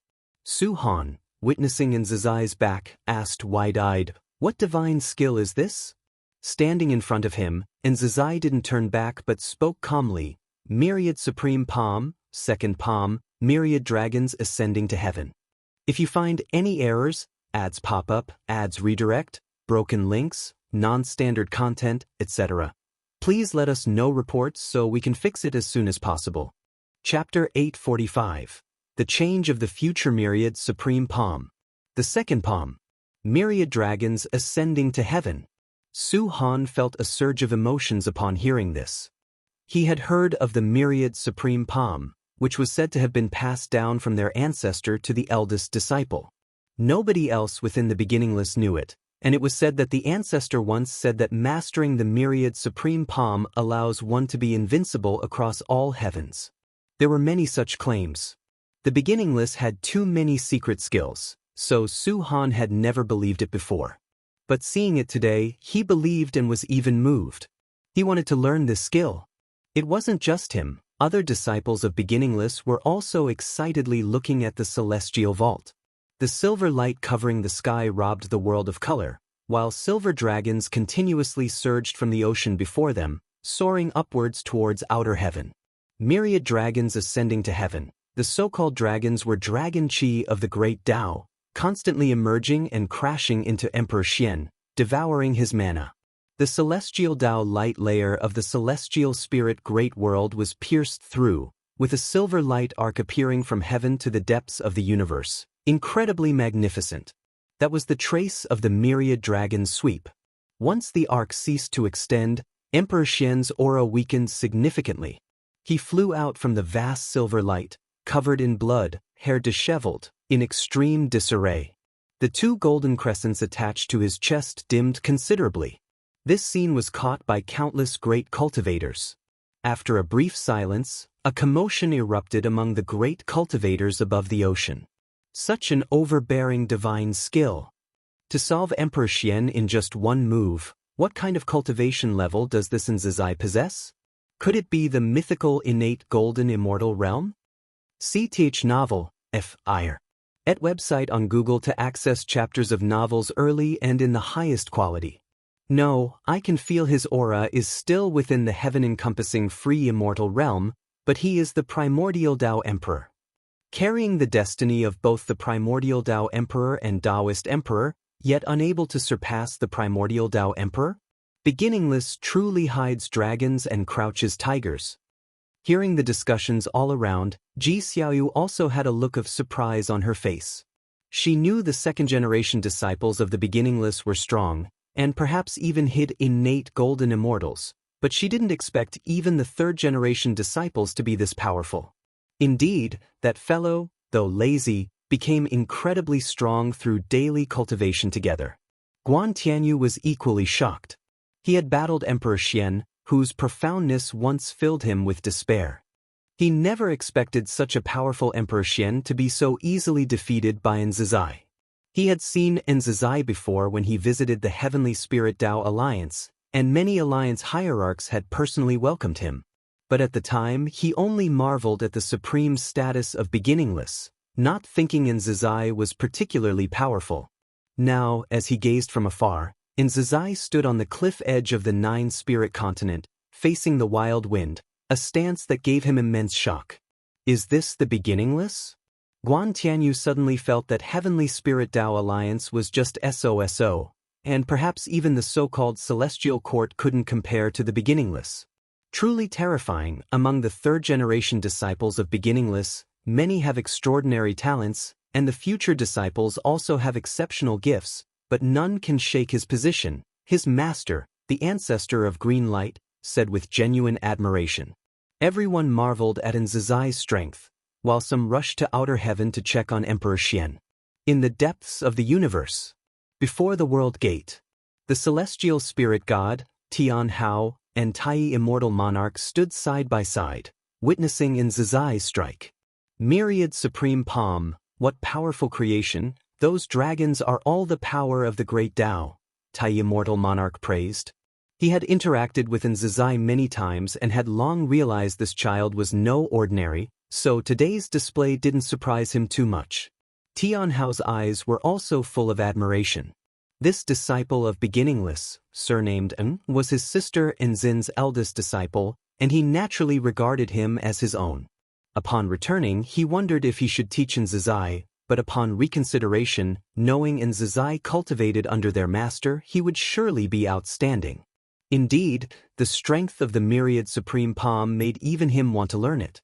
The celestial spirit god spoke. This Emperor Xian is not simple, with a cause and effect of the heavenly Tao behind him. Tai Immortal Monarch scoffed. With such arrogance, he must have something to rely on. Elsewhere, Guwen and Xiaolan arrived at the Xiao family city, where Xiaolan had also witnessed Nzizai's move. Such an overbearing divine skill, did you teach it? Xiaolan curiously asked. Guwen smiled. I created it, 7 palms in total, and this is just the second. Can you teach me? No, Only disciples in charge can cultivate it. Gu En rarely refused, as he intended to make the myriad supreme palm the hallmark secret skill of the beginningless. Though a bit disappointed, Xiao Lan didn't pester him. She then asked, "What is the origin of this Emperor Xian? What if Nzizai accidentally kills him?" Gu En replied meaningfully, "He has significant backing." A powerful cause and effect were ready to fall upon Emperor Xian to help him recover, but unfortunately, it was invisibly neutralized by Gu En. This cause and effect came from the Tai Shang. Tai Shang can alter the destiny of all heavens. Emperor Xian challenging the beginningless had already caused changes in the future, staining his undefeated path. However, Gu En saw Tai Shang corrected the future, preventing the news of Emperor Xian's defeat from spreading. The duel between Emperor Xian and Nzizai also sowed seeds of calamity between Gu En and Tai Shang, officially bringing the celestial spirit great world into Tai Shang's view. Gu En was unfazed. Though Tai Shang was strong, the only true contender was the celestial emperor. Currently, Tai Shang is managing the celestial court, with many tasks requiring his attention, leaving him unable to focus on the celestial spirit great world. Emperor Xian was merely his pawn. However, sometimes pawns escape the chessboard. This Emperor Xian not only had extraordinary talent but also harbored immense ambition. The all heavens and myriad realms were like a prison, countless pieces looking up at Xianxia, seeking not only the position of immortal gods but also the strongest throne of the celestial emperor. Brother Gu, tell me about the geniuses from other great worlds. Are there any not inferior to Emperor Xian? Xiao Lan suddenly asked, her face full of expectation. Although she now stayed with the Xiao family, she had always had the heart of a strong person. Had she not failed in achieving Taoist emperor, she wouldn't have chosen to settle. Of course there are. Gu En began to recount the geniuses he had observed. Emperor Xian was indeed formidable, but to call him the first of the heavenly Tao underestimated it. The heavenly Tao was vast, with countless great worlds and powerful domains, and geniuses were as numerous as stars in the sky. Gu En occasionally observed other worlds, finding many talents catching his attention. In the days that followed, the news of Emperor Xian's crushing defeat by a third-generation disciple of the beginningless swept the world, and the name of Nzizai and the myriad supreme palm also spread to all cultivators' ears. On that day, Nzizai's answer to Su Han was heard by many great cultivators, spreading the name of the myriad supreme palm, with some even claiming it as the top secret skill in the celestial spirit, and for a time, Nzizai even gained renown as the world's #1. Meanwhile, the defeated Emperor Xian quietly retreated, and the Heavenly Spirit Tao Alliance did not trouble him. If you find any errors, ads pop up, ads redirect, broken links, non-standard content, etc., please let us know reports so we can fix it as soon as possible. Chapter 846, Destiny Mission in the Darkness. Emperor Xian sat meditating on a red lotus throne, dressed in a plain white robe, his hair disheveled and his brows furrowed, with 2 golden crescent moons hovering around him. This was a suffocating void, in the depths of which faint flashes of lightning and dark red nebulae surged, resembling the end of the apocalypse, where everything had already turned to nothingness. Emperor Xian's face was pale. He slowly opened his eyes, raised his right hand, and pulled open the robe on his chest, revealing tiny silver lines flowing like they were silver dragons. The remnant power of the myriad dragons ascending to heaven was still tormenting him, making him feel that he would hardly recover in a short time. Recalling the experience of facing the myriad dragons ascending to heaven, Emperor Xian's brows furrowed even tighter, his eyes full of unwillingness. Could it be that the primordial Tao Emperor is stronger than the Taoist Emperor? Emperor Xian muttered to himself, his tone filled with confusion.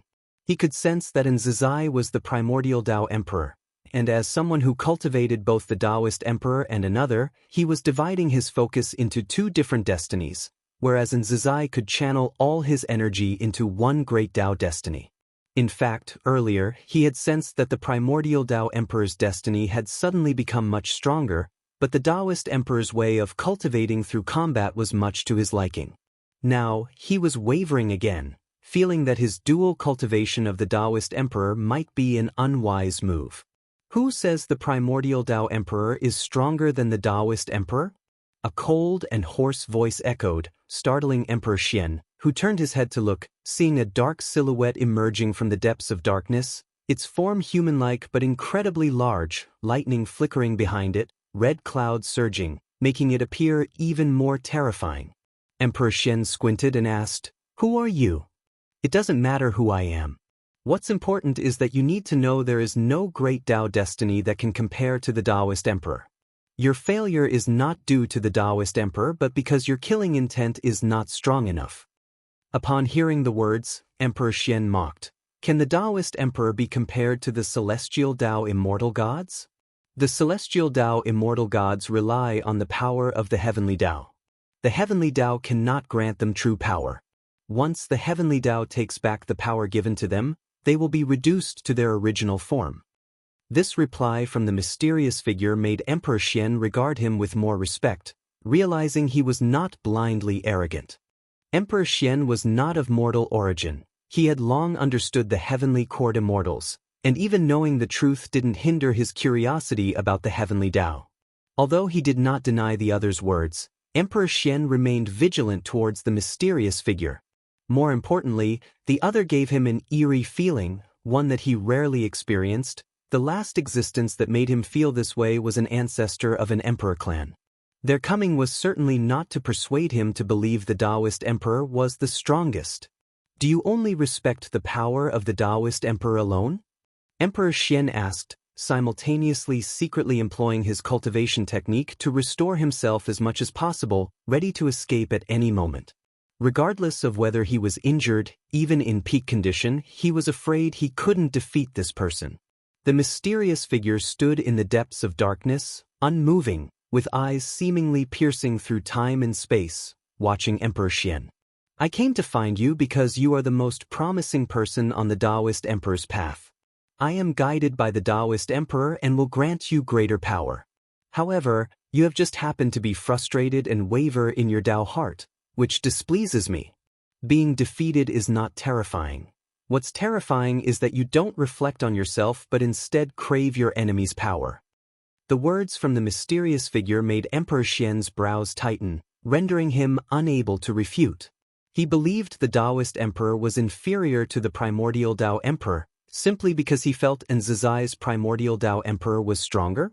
The Taoist Emperor and primordial Tao Emperor will eventually clash, as these two great Tao destinies fundamentally conflict. You'd better abandon the primordial Tao Emperor. Upon hearing this, Emperor Xian was immediately displeased. He coldly snorted, "What right do you have to interfere with my choice? I choose the Taoist Emperor, not to become a puppet of the Taoist Emperor."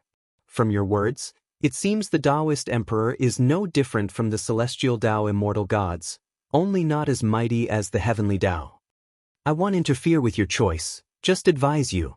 When the Taoist Emperor and primordial Tao Emperor wage war, destinies will devour each other. Having two destinies will cause backlash upon you, leading to your downfall. Whether choosing the Taoist Emperor or the primordial Tao Emperor, you need to plan early. The mysterious figure's reply made Emperor Xian calm down again. After a moment of silence, Emperor Xian asked, "Who exactly are you?" CTH Nelfer. Net website on Google to access chapters of novels early and in the highest quality. The mysterious figure suddenly raised a hand, and a terrifying blood wind rushed towards him, causing his eyes to widen, plunging him into a trance. Emperor Xian's pupils reflected a series of battle scenes, rapidly shifting, as blood-red Tao patterns gradually emerged on his forehead, like blades clashing. Not knowing how long had passed, Emperor Xian gradually came to his senses, his vision clear, as if waking from a dream, taking deep breaths while clenching his right hand over his chest. He looked down, discovering the residual strength from the myriad supreme palm had dissipated. His state had unexpectedly returned to its peak. Emperor Xian's gaze became complex. The recent memory truly let him understand what the Taoist Emperor was and why the Taoist Emperor was born. Since the Taoist Emperor has such origins, what about the primordial Tao Emperor? Emperor Xian gazed at the distant mysterious figure and asked in a deep tone. The primordial Tao Emperor was merely created by a cultivator without any mission. He hoped to strengthen himself with this destiny, and one day the Taoist Emperor will find the creator, but to annihilate all primordial Tao Emperors will require every Taoist Emperor's action, including mine. I have traveled the furthest on the Taoist Emperor's path, but you have the hope to surpass me. I don't want you to hesitate or even take the wrong path. The mysterious figure's words enlightened Emperor Xian. No wonder he suddenly felt the primordial Tao Emperor had grown stronger. Upon reflection, it was because the creator had made a breakthrough. Thinking that the primordial Tao Emperor was backed by a cultivator made him feel awkward, just like he couldn't imagine the heavenly Tao was some entity's will. Then wouldn't all living beings be mockeries of the existence behind the heavenly Tao? Think carefully, I await your choice. After saying this, the mysterious figure turned and disappeared. Emperor Xian remained seated on the red lotus, quietly contemplating. Millions of years had passed since Emperor Xian's defeat, and the world had forgotten him, with new figures capturing everyone's attention. This year, Wuxia once again welcomed a new group of disciples, their mentors bringing them to pay respects to Xianxia. Every new disciple must face the first disciple. It's customary, every generation of Wuxia disciples must adhere to it. In the Grand Hall, a group of Wuxia disciples gathered together, laughing and talking, while the new disciples stood in a row facing Xianxia, diverse in seniority but similar in age. Their mentors weren't thinking much, all mutually complimenting each other's judgment. Xianxia surveyed these new disciples, his gaze suddenly resting on a black-clad youth among them. He narrowed his eyes, feeling inexplicably uneasy. If you find any errors, ads pop up, ads redirect, broken links, non-standard content, etc., please let us know reports so we can fix it as soon as possible. Chapter 847. Wuxia, the young man in black, looked only about 12 or 13 years old, with a delicate appearance and an unremarkable build, but his eyes were very spirited. When he saw Xianxia squint, he was so frightened that he quickly lowered his head, thinking he had offended the ancestor. Soon, the Wuxia disciples in the hall also noticed Xianxia's gaze and stopped talking, looking surprised at the young man in black. The other new disciples also became tense, sensing the subtle atmosphere, which made their hearts beat apprehensively. Could they be expelled even after stepping into Wuxia? What is your name, and why do you want to join Wuxia? Xianxia spoke, his tone indifferent, making all disciples feel tremendous pressure. Everyone's eyes fell on the young man in black, including the new disciples, increasing the pressure on him. Cautiously, he raised his head, faced with Xianxia's gaze, and quickly lowered it again, trembling as he answered, "My name is Wuxia, born in Yang City. I've grown up listening to the legends of Wuxia, and I want to become a Wuxia disciple, someone like Ancestor Master Wuxia." Yang City is a city on the Nine-Spirit continent, not particularly prosperous but known nevertheless. Xianxia could naturally deduce Wuxia's background, but he wanted to hear what Wuxia had to say. From his origins, Wuxia appeared without any suspicious points, as if he naturally belonged to Wuxia. To this day, Wuxia recruits disciples from the Nine-Spirit continent, which is now filled with spiritual energy, producing beings with greater talent than the celestial spirit Great World, similar to the past Immortal dynasty. Beings on the Nine-Spirit continent aspire to become Wuxia disciples. Entering Wuxia sect is the highest honor. Even though the Nine-Spirit continent is harmonious, there are also conflicts in secret. If an aristocratic family produces a Wuxia disciple, the family's status will rise significantly. Wuxia is born into such a family, and both he and his family hope that he can become a Wuxia disciple. Fearful of possibly being rejected, Wuxia felt anxious and wished he could slap himself. Why did he stare at the ancestor just now? Meanwhile, he harbored a slight grievance, thinking he wasn't deliberately disrespectful, just overly excited. Xianxia's gaze was complex. Rationally, he knew Wuxia had no problems, yet Wuxia made him feel uncomfortable, an unease he couldn't explain. His thoughts inexplicably turned to words spoken by the ancestor many years ago, that Wuxia would give birth to a great calamity. Because of the ancestor's words, he set stricter standards for recruiting disciples, meeting each new disciple personally. And Zizai took a deep breath, aware that everyone was watching him, knowing he must remain composed. Henceforth, you are all Wuxia disciples.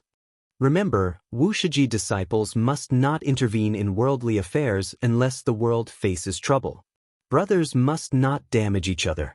If discovered, their cultivation level will be abolished and they will be cast into reincarnation. And Zizai said expressionlessly, shifting his gaze from Wuxia to all new disciples. Upon hearing this, a Wuxia disciple quickly said, "Hurry and kneel to thank the ancestor." Sar the Novel Fire. Any *T website on Google to access chapters of novels early and in the highest quality. The new disciples were overjoyed, kneeling to thank Zizai. And Zizai waved his sleeve, signaling for them to withdraw. The Wuxia disciples left with their apprentices, and soon only Zizai and a fourth-generation disciple remained in the hall. This fourth-generation disciple, named Hai Yuan, was Zizai's most capable junior, assisting him in managing Wuxia. Hai Yuan wore a blue Taoist robe, his hair black and white, and carried an elegant scholarly aura. He frowned at Zizai and asked, "Uncle, what problem does the disciple called Wuxia have?" It was the first time he had seen Zizai show such an attitude towards a new disciple. "Hai Yuan, remember when I spoke of the Wuxia calamity? I have an intuition that the disciple called Wuxia is that calamity. However, he currently hasn't committed any offense, so I can't punish him or expel him," Zizai said with a complex tone. Hai Yuan had heard of this, originating from the ancestor's words, and believed it firmly. Hearing Zizai's judgment, he did not hesitate but seriously said, "Uncle, if it's difficult for you to handle, I can do it. I'll expel him." And Zizai glanced at him, unable to resist shaking his head and smiling. The nephew was very similar to Xianxia, except Xianxia only believed in justice, whereas Hai Yuan only believed in him. "Forget it, let's keep observing. If it's destined for Wuxia to have a calamity, driving him away will only lead to another appearing. Better we nurture him earnestly and see if we can overcome the celestial mandate spoken by the ancestor." And Zizai smiled, dispelling the earlier gloom, even showing a hint of anticipation. He had observed Wuxia's unparalleled talent, seemingly having a powerful physique as Dao Intent approached him, a gift unmatched by other new disciples. A disciple like him, if continuously monitored and well-trained, might become the foremost of the new generation in Wuxia. Hai Yuan heard this but did not agree. He felt the uncle underestimated human nature, but he couldn't say it outright. Hai Yuan secretly decided to closely monitor Wuxia, and if he displayed any inappropriate behavior, he would persuade the uncle to expel him from Wuxia. On the other hand, Wuxia had emerged from tense emotions, following his master and listening to his introductions about the peaks along the way, his eyes filled with longing. He had finally become a Wuxia disciple. He must not bring disgrace to his family and aims to become the greatest in Wuxia, even making the legendary ancestor master Wuxia proud of him. Little did he know, the ancestor master he dreamed of was just hundreds of miles away. Guan sat by the lake fishing. Despite the growing number of Wuxia disciples, his aura was so ethereal that divine sense couldn't detect him unless approaching closely, allowing him peace. He too was observing Wuxia. Interesting, managing to extend to the dojo. Though the process was intricate, it's indeed resourceful. Guan murmured, a faint smile appearing. Wuxia posed no issue, but Wuxia's primordial ancestor did. When alive, the primordial ancestor was invaded by the great Tao destiny of the Taoist emperor, always lurking, later joining the nine-spirit continent and passing on this destiny. Long ago, Guan had noticed this but did not mind, even anticipating what might transpire. He did not resist the Taoist emperor, though unfortunately, the Taoist emperor disliked him. "Great Tao destiny is not just between you and me," Guan murmured leisurely. At that point, the fishing rod began moving, compelling him to sit up straight and start pulling the rod. After a tugging battle, he retrieved the rod, with a half-transparent goldfish hooked. It transformed from spiritual energy in the lake, possessing spiritual intelligence, unlike beings, and he called them lake spirits. The lake spirit struggled on the hook, and Guan removed and released it back into the lake before continuing to fish. "If you find any errors, ads pop up, ads redirect, broken links, non-standard content, etc. Please let us know reports so we can fix it as soon as possible. Chapter 848. Wuxia entered Wuxia without causing any stir within, while Zizai and Hai Yuan only paid attention to him secretly. Sir the Novel Fire. Net website on Google to access chapters of novels early and in the highest quality. 100 years later, Zizai summoned Wuxia. Having grown up, Wuxia was elegant and handsome, and like most Wuxia disciples, had the demeanor of the Immortal family. He still wore black clothes, but his outfit had become more refined, with a cyan jade hairpin on his hair crown, exuding extraordinary poise. Zizai met him on a cliff. Wuxia came up behind Zizai and bowed to salute. Wuxia greets ancestor. Wuxia's tone was neither humble nor arrogant. Upon careful listening, one could hear a hint of flair in his voice. Since joining Wuxia, he had been cultivating and hadn't met Zizai again, but he couldn't forget the embarrassment when he first met Zizai. On the way here, he wondered why Ancestor had summoned him. He couldn't understand but wasn't worried, because he was already a Wuxia disciple. His master and his master's master both regarded him highly. Even if the third-generation senior disciple wanted to trouble him, they would need a reason. Zizai, with his back to Wuxia, gazed at the distant mountains and forests and spoke, "Your talent is outstanding and your comprehension is rare for a millennium. I will make an exception to teach you divine skills. What kind of divine skill do you want to learn?" Upon hearing this, Wuxia's eyes lit up, and he immediately said, "I want to learn the Myriad Supreme Palm." The Myriad Supreme Palm, which overwhelmed the Outer Heaven Emperor and gained fame throughout the land, was something Wuxia heard his family talk about in his youth. If he could join Wuxia, he must learn the Myriad Supreme Palm. The Myriad Supreme Palm can only be practiced by the Wuxia senior disciple. The so-called senior disciple is not every generation's senior disciple but the one who wields great power among them. As Zizai spoke, he turned to look at Wuxia. He examined Wuxia and asked, "Do you think you can become the senior disciple?" "I will try hard. Since I am cultivating immortality, I have great ambitions. I don't want to live a lifetime of quiet cultivation." When Wuxia said this, his eyes were bright and fearless as he met Zizai's gaze, full of vigor, like a sharp sword drawn from its sheath. Zizai had to admit that he liked Wuxia's sharpness because it was something other disciples did not possess, only seen in the world's #1 prodigy.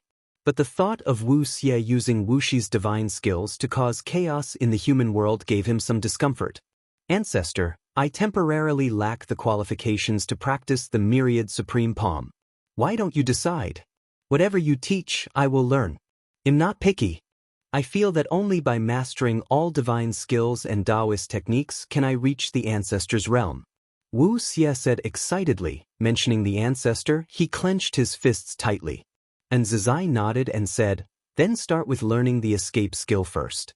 Penetrating the essence of all things is seeing through all things, which will aid in your comprehension of heaven and earth." "Thank you, ancestor." Wuxia saluted again. Thus, Wuxia began to follow Zizai in cultivation.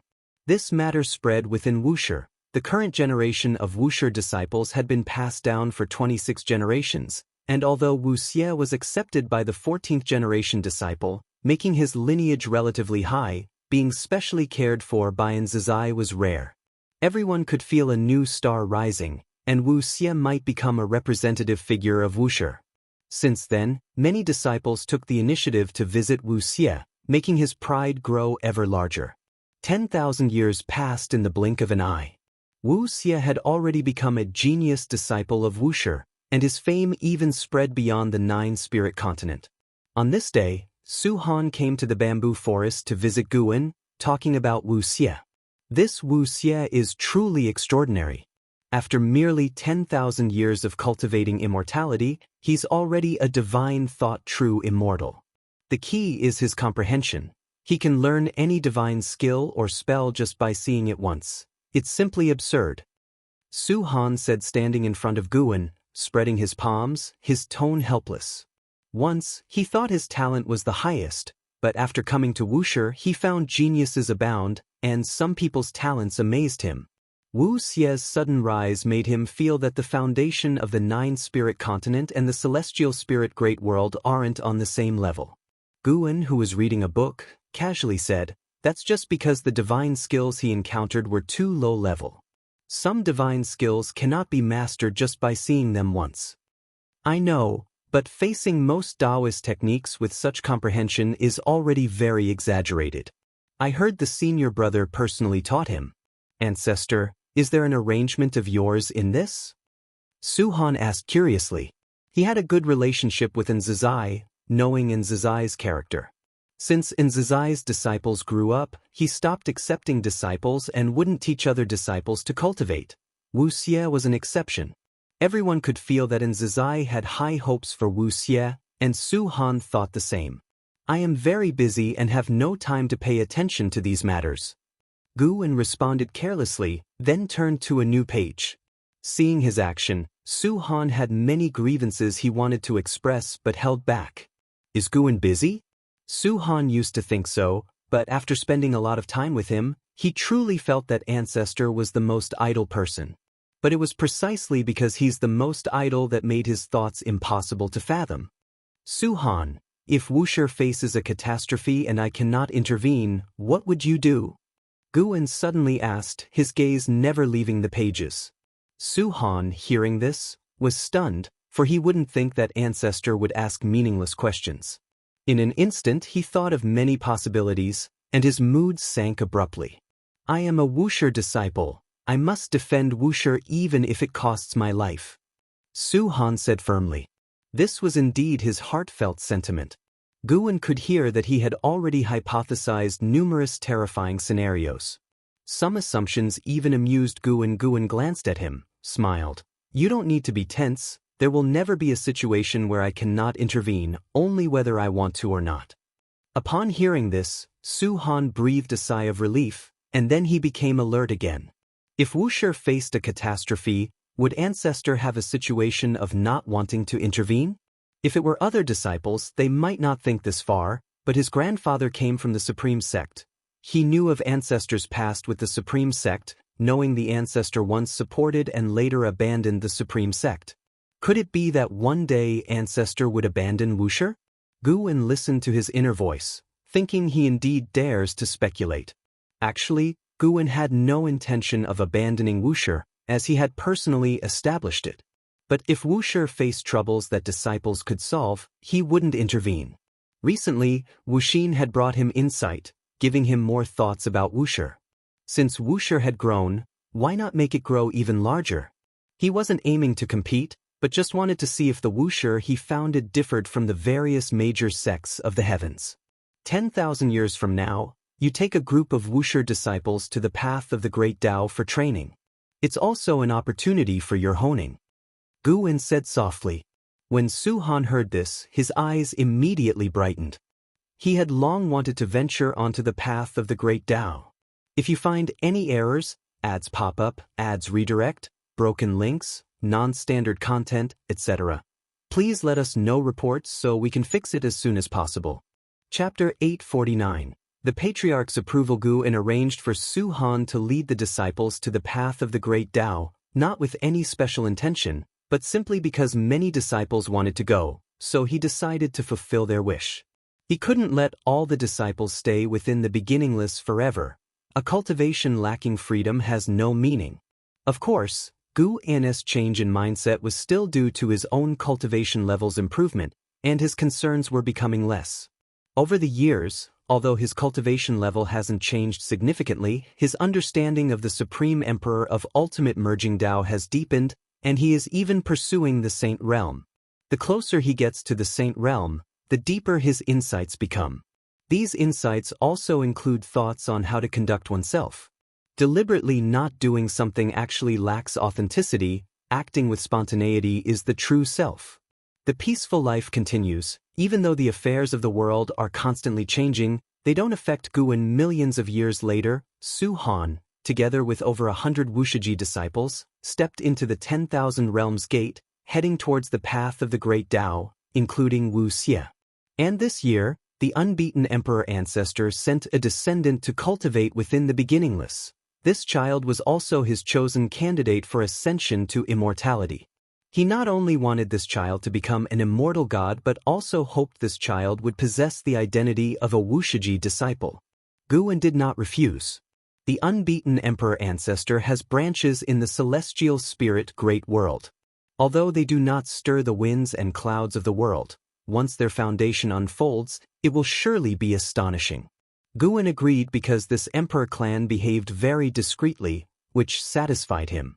For Guan, this matter was merely a minor incident, not disturbing his life pace. He let Xianxia teach that emperor clan descendant. 8 million years later. Xianxia the Novel Fire. NT website on Google to access chapters of novels early and in the highest quality. Su Han returned with that group of disciples. No one had fallen, and Wuxia once again became the focus.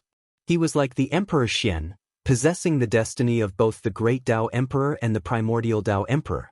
The day after he returned, Wuxia went to visit Xianxia. Xianxia had constructed a pavilion on a high peak, situated on the mountainside, providing a view of thousands of miles. Master Ancestor, I've returned.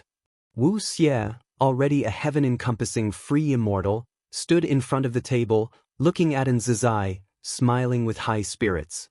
Xianxia scrutinized him, while he faced it openly. Although the young man still carried immense arrogance, Xianxia could feel that he hadn't changed much from millions of years ago. Tell me about your experiences these years. Xianxia said, simultaneously gesturing for Wuxia to sit down. He was secretly shocked, for it hadn't been long since Wuxia's cultivation level had caught up with him. Though he still had confidence in subduing Wuxia, Wuxia's rapid growth made him somewhat uneasy. If Wuxia truly became a threat and he couldn't contain him, wouldn't it cause trouble for the Master Ancestor? Wuxia was unaware of Xianxia's thoughts, and after sitting down, he began to speak incessantly about his years of experience. Quickly, Xianxia too was drawn in by his experiences. To become a great Tao Emperor, one must engage in battles on the Emperor Road, competing with Tao seekers of the same realm. The great Tao destiny would guide him to find opponents, and amidst battles, he would reflect upon the myriad heavens, cultivating the path of the primordial Tao Emperor. In the 8 million years, he and other Wuxia disciples experienced many things together, including grudges and emotions. He even recounted a portion of his marriage. The woman from the Tai Great World indeed moved my heart, but I won't forget my original intention, so I chose to defeat her, not only ending her Emperor Road but also severing my bond with her. I don't want to go to the Tai Great World. I belong to the beginningless. All my accomplishments should be rewarded to the beginningless, not taken away by others on the road. When saying this, Wuxia's face was full of determination, as if trying hard to convince himself. Xianxia had no comment on this matter because he too once severed this type of emotion. He had already surpassed the mortal spirit, not driven by instinctive desires. Ordinary emotions seldom moved him. Wuxia looked up at Xianxia and smiled, saying, "Actually, I was able to achieve the great Tao Emperor thanks to the fellow disciples. If it weren't for them desperately protecting me every time I got injured, I would have died long ago." Truly, the so-called Emperor Road seems like a battle of heaven's chosen ones, but it's actually a contest of forces. Other heaven's chosen ones also have their own forces supporting them.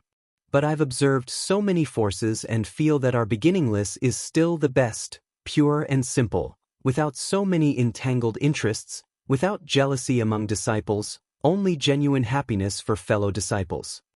Xianxia finally showed a smile and asked, "Do you truly think so?" Initially, when Wuxia wanted to go to the path of the Great Tao, he was very troubled. However, many came to persuade him, all saying that Wuxia's talent shouldn't be wasted, that he should go out and venture. He didn't have enough reasons to refuse, so in the end he agreed. Throughout the 8 million years, he often worried that Wuxia might turn bad, but it seemed that wasn't the case. He suddenly wondered if he had judged incorrectly. The threat is not Wuxia, maybe it's due to Wuxia, like his disciples or descendants. Of course, Master Ancestor, I plan to preach my insights to other disciples. What do you think? Would it violate any rules? Wuxia responded without hesitation. Xianxia naturally had no objections. In his view, the Great Tao Emperor and Primordial Tao Emperor weren't vastly different, just different paths of cultivation. If Wuxia disciples could have more choices, that would be even better. He was very pleased with Wuxia's broad-mindedness, so he decided to personally help Wuxia establish a dojo for disciples to come and listen to teachings.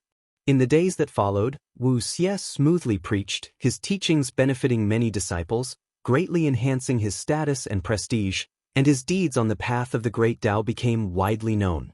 One evening, when Guan returned to the mountaintop courtyard, he overheard celestial demon child, Xianxia, and Xianxia discussing Wuxia, feeling that Wuxia was outstanding, more brilliant than past disciples, even more exceptional than Tianhao. Tianhao had displayed his talent the moment he left the beginningless, but Wuxia, despite having already become a heaven-encompassing free immortal, remained steadfast in the beginningless. Moreover, Wuxia's cultivation speed indeed surpassed all Wuxia disciples. Celestial Demon Child asked Guan for his thoughts on Wuxia, and he simply gave a brief compliment. Once he returned inside, the three women remarked that it's true he doesn't care about his junior's accomplishments. Indeed, after all, he is too strong. Thus, Wuxia became the most outstanding existence among Wuxia disciples, and afterward, whenever Nzazai went out, he would take him along. Wuxia would also spar with heaven's chosen ones and great powers from various great heaven and earth sects, both showcasing the foundation of the beginningless and deterring the ambition of those sections. The beginningless wouldn't engage in conquest, but if anyone attempted to disrupt the heavens and earth, the beginningless wouldn't stand by idly. Competition among forces can proceed, but there mustn't be any evil demon methods sacrificing all living beings and slaughtering innocent spirits. For Wuxia, life became glorious, yet he always felt regretful inside. He hadn't had a real conversation with the ancestor, they only occasionally passed by each other. Without the ancestor's recognition, he always felt he wasn't strong enough and couldn't be considered a true genius. If you find any errors, ads pop up, ads redirect, broken links, non-standard content, etc., please let us know reports so we can fix it as soon as possible. Chapter 850. A Moment's Difference Rumble. In the dim cosmic void, the sound of thunder echoed, overwhelmingly oppressive. Xuu and Zhang Buku, clad in golden battle armor, soared through the clouds. Their gaze was fixed on the depths of the void, where red clouds surged, seemingly like a massive and terrifying demon bearing its claws and fangs. This realm is at the edge of the heavenly Tao, and the destiny here is weak. Occasionally, chaos evil demons invade. We must be extremely cautious this time. Once we find the life-heart mysterious iron, well, withdraw immediately. Suyu turned his head to Zhang Buku and earnestly said. Zhang Buku rolled his eyes and snapped, "Whenever have you not been the more reckless one between us?" Suyu laughed and said, "I'm just worried you might become conceited after your breakthrough." As they bantered, they flew onward, their divine sense sweeping across the void, scanning one meteor after another. After a long while, the two arrived at a dark red void, dotted with red spots and intertwined lightning. There were not only meteors here but also pieces of broken continents and even remnants of ancient, colossal buildings floating. Zhang Buku suddenly felt uneasy, as if a terrifying power was secretly watching them, making him even more vigilant. Suyu raised his right hand and wiped his forehead, where a vertical eye opened, bursting with golden light, creating multiple golden eyeshadows. The two continued forward in silence. "The life-heart mysterious iron is over there." Suyu suddenly spoke. His figure flashed, appearing out of thin air on a meteor, which seemed small from afar but felt like a vast and desolate land upon his landing. Before him lay a massive iron stone reflecting cold light, like the blade of a giant sword piercing the ground, towering 1,000 feet high. Zhang Buku joined Suyu by his side, his face showing delight upon seeing the life-heart mysterious iron. Suyu wasted no time and raised his hand, attempting to extract the life-heart mysterious iron, but his expression changed the next second. The life-heart mysterious iron trembled but remained firmly on the ground. Frowning, Zhang Buku also raised his hand, using his mana to assist Suyu. Yet, even combined efforts could not pull the iron from the ground, as if a formidable hand was dragging it below.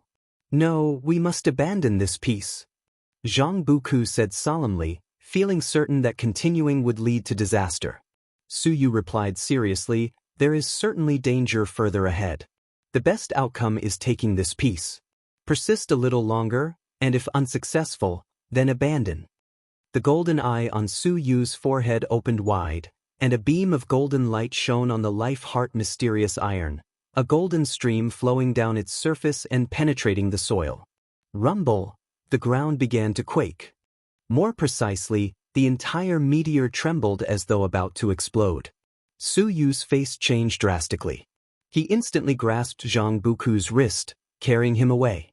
Zhang Buku, momentarily flustered, pulled out a divine weapon with his other hand. An unimaginable pressure descended, darkening the void further, pressing upon Zhang Buku and Su Yu, who instinctively unleashed all their mana to resist. "We are no longer immortal gods. If we die, we are truly consigned to oblivion." Su Yu gritted his teeth, a treasure tower appearing on his hand. He raised it, and it emitted azure light enveloping them, yet the pressure remained intense and their flight speed slowed significantly. "Need you say it? I told you to stop earlier, but you didn't listen." Sarch * the Nelfer. Net website on Google to access chapters of novels early and in the highest quality. Zhang Buku muttered with darkened expression, having experienced such situations countless times, almost used to them. Then, their vision suddenly darkened. Zhang Buku instinctively looked up, seeing a colossal, dark hand descending towards them. Even though they hadn't halted, the hand remained overhead as if their flight was ineffective. Grinding his teeth, Zhang Buku tightly gripped his divine weapon and struck upwards despite knowing the disparity in strength. He resolved to fight.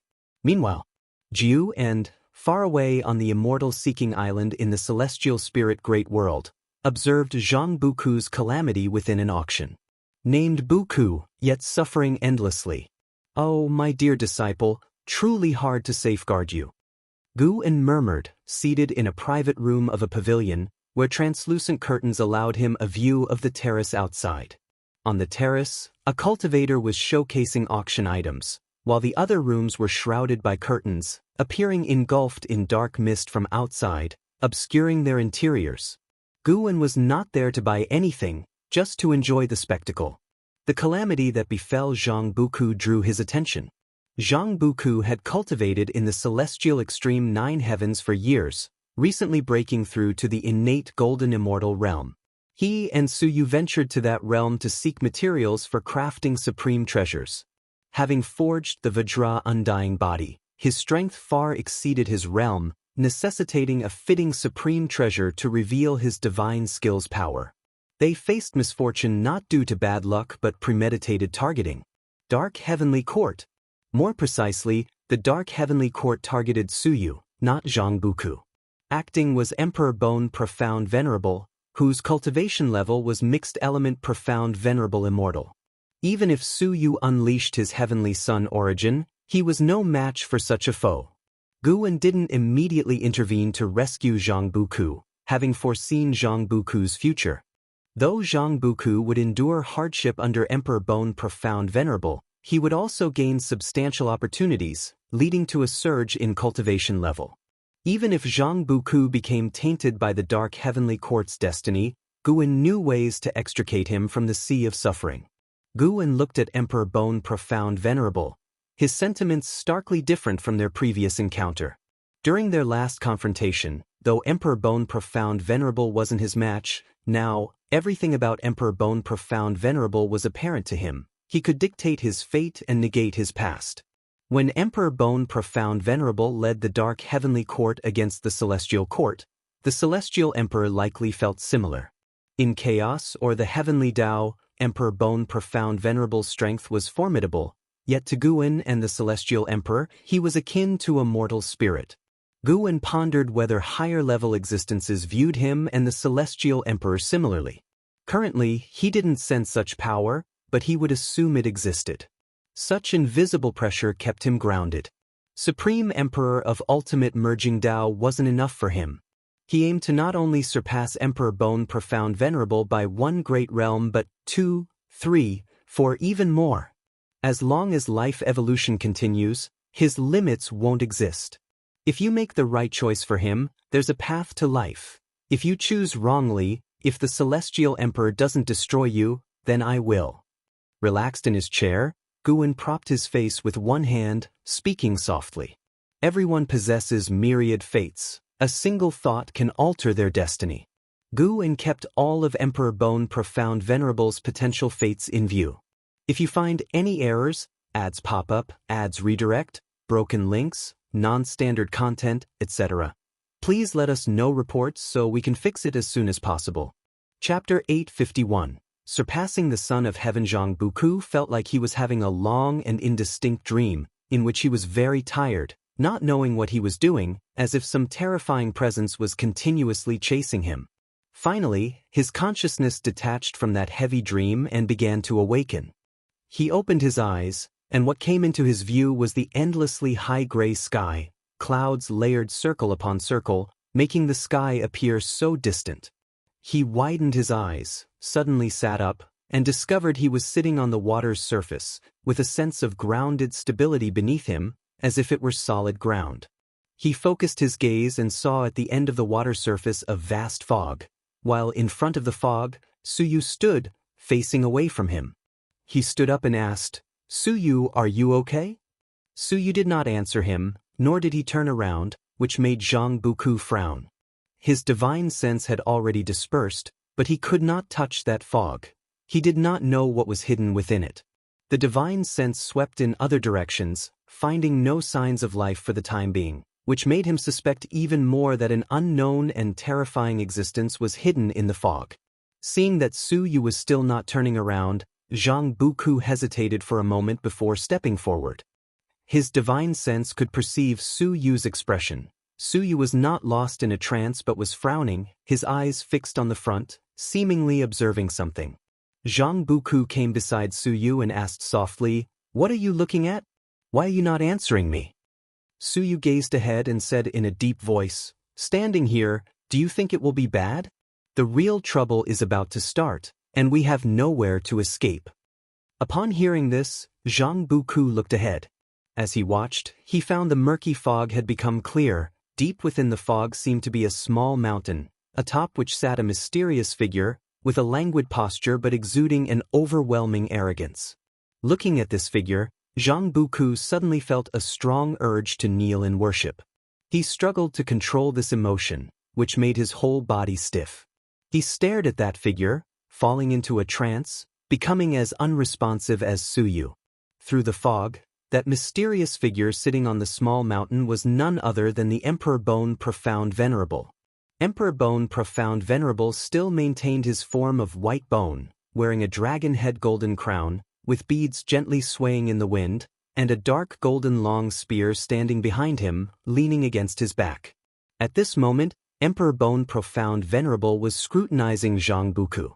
He initially came for Suyu, but he discovered Zhang Buku was not ordinary. This child's destiny had clearly been altered multiple times, and furthermore, he was brewing a special kind of fortune. Compared to Suyu, Zhang Buku unexpectedly held greater potential.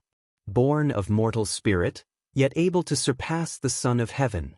Emperor Bone Profound Venerable felt it would be a pity to kill this child directly. Perhaps he could be nurtured. Though the creatures of the Dark Heavenly Court could also reproduce, in terms of talent, the geniuses of the Heavenly Tao were still superior. To truly overthrow the Heavenly Court, greater strength must be accumulated. Emperor Bone Profound Venerable recalled the previous battle. The Celestial Emperor did not even appear, yet he was defeated by a Celestial Tao Venerable. Moreover, before this, he was defeated by a mysterious being. As a primordial Profound Venerable Immortal, he had suffered 2 defeats in a row. He could not accept this fact.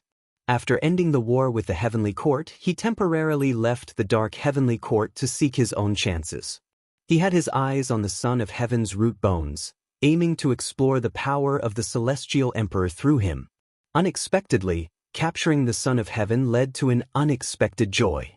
Emperor Bone Profound Venerable pondered while increasing his own pressure of cause and effect. intending to test Zhang Buku and Suyu. On the other side, Guwen had already returned to Wuxia, and after confirming that Zhang Buku would not encounter any trouble in the short term, he no longer paid attention. That plane had already detached from the heavenly Tao. The world contained rules that isolated the probing of cause and effect, making it difficult even for a Tao extreme Daoyuo Immortal to find it, but for Guwen he could step right in. Moreover, Guwen could transcend time. Even if Emperor Bone Profound Venerable killed Zhang Buku, Guwen could cross to the time before Zhang Buku's death. This is the power of the Supreme Emperor of Ultimate Merging Tao. Of course, the Supreme Emperor of Ultimate Merging Tao cannot change his past before reaching this realm. When Guwen reached the level of Supreme Emperor of Ultimate Merging Tao, everything in the past became illusory, belonging to his past, but others cannot probe into this past, nor traverse to the past to kill him. Returning to the courtyard, Guwen saw Zhenqin coming over, chatting with Shenzhen. Upon seeing Guwen return, Zhenqin quickly stood up and bowed to Guwen. "I've told you countless times, no need for formalities between us," Guwen said with a smile, one that was kindly, instantly relaxing Zhenqin quite a bit. She smiled sheepishly and followed with, "Master, I came to find you because I wish to enter the 10,000 Realms Gate, to travel and explore a bit. What do you think?"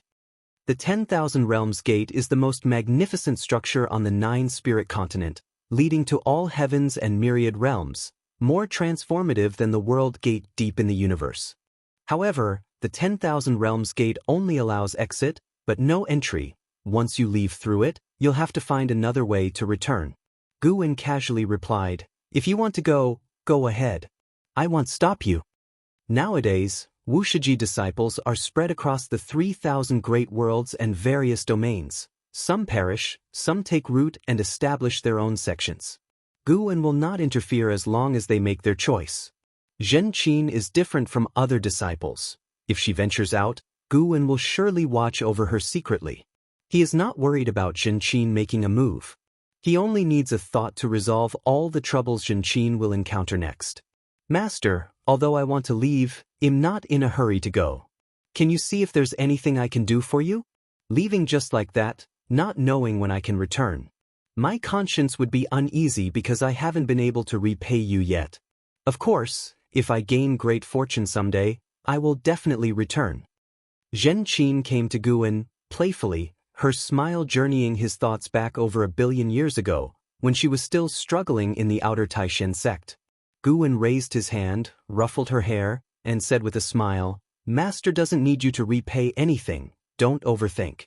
In the future, if you encounter difficulties you can't solve, just call out to Master, and Master will have Wuxia Divine Sparrow come to your aid." As the words fell, a 7-colored rainbow descended from the sky, landing on Guwen's shoulder, none other than the Wuxia Divine Sparrow. The Wuxia Divine Sparrow tilted its head to look at Zhenqin, its eyes lively and innocent like a child's. See Teach Novel Fire. Net website on Google to access chapters of novels early and in the highest quality. Zhenqin couldn't help but ask curiously, is the Wuxia Divine Sparrow really that powerful? She suddenly recalled a legend. During the Son of Heaven struggle, a divine sparrow with a glow of 7 colors saved the 3,000 great worlds. Could it be that the divine sparrow was the Wuxia Divine Sparrow? Yet, looking at the Wuxia Divine Sparrow on Master's shoulder, she found it hard to imagine this little creature possessing such powerful strength. Guwen laughed. "Naturally, the divine beings I raise are surely powerful. Moreover, you will meet your elder Liya later. If he gets injured, you can tell him. If he can't hold on, just come to Wuxia. Wuxia can satisfy his ambition to become stronger. If you find any errors, ads pop up, ads redirect, broken links, non-standard content, etc., please let us know reports so we can fix it as soon as possible."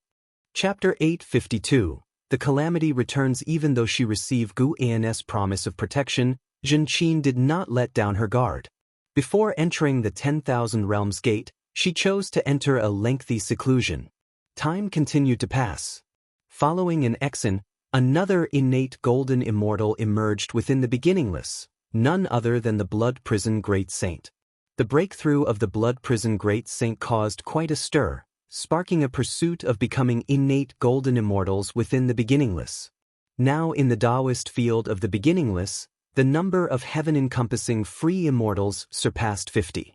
Excluding second-generation disciples, everyone else is among the most outstanding talents of each generation, not inferior even compared to past figures like Tian Hao, Zhao Rushan, Emperor Tianhong, and Yuan Luo. In the midst of this trend, Zhen Qin quietly entered the 10,000 Realms Gate, which Su Han only found out about afterward, leaving him very concerned for Zhen Qin. 20 million years later, someone achieved the innate golden immortal realm, shaking the entire dojo. It was none other than the 15th generation disciple, Wuxia. He was the youngest innate golden immortal within the beginningless, making any genius pale in comparison. Even second-generation disciples came out of seclusion to witness him. Wuxia crossed the tribulation within the dojo with an earth-shattering commotion. Upon successfully crossing it, he continued to consolidate his cultivation, attracting many disciples to observe. In the courtyard, Guwen was sitting on a chair in front of the artifact refining cauldron, one hand holding a book and the other controlling the Taiching True Fire underneath the cauldron. SAR the Novel Fire. NT website on Google to access chapters of novels early and in the highest quality. A group of disciples entered the yard, still talking about Wuxia. The fact that a 15th generation disciple surpassed many second-generation disciples to achieve the innate golden immortal first truly surprised them. They had always paid attention to Wuxia and believed he had unparalleled talent, yet when Wuxia surpassed them, they felt it was unreal. Such a cultivation speed was truly exaggerated. And Zizai also came. He had not yet achieved the innate golden immortal realm but was still genuinely happy for Wuxia. He once worried that Wuxia would become a scourge for the beginningless, but after tens of millions of years together, he believed Wuxia would not be that scourge.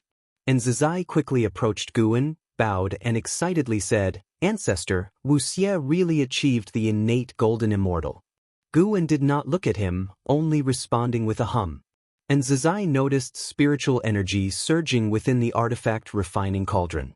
Bravely, he asked, "Ancestor, Wuxia hasn't done any great deeds, but he's now a genius representative among the disciples of the beginningless. Do you think you could grant him a Dao treasure?" The Dao treasures Guwen gave them were exceptionally powerful. Outside, they had never encountered treasures stronger than Dao treasures. Dao treasures could not only facilitate combat but also help them cultivate and guide them in understanding the great Dao. Dao treasures have become the highest award within the beginningless. And Zizai had always known of Wuxia's desire for the ancestor's approval.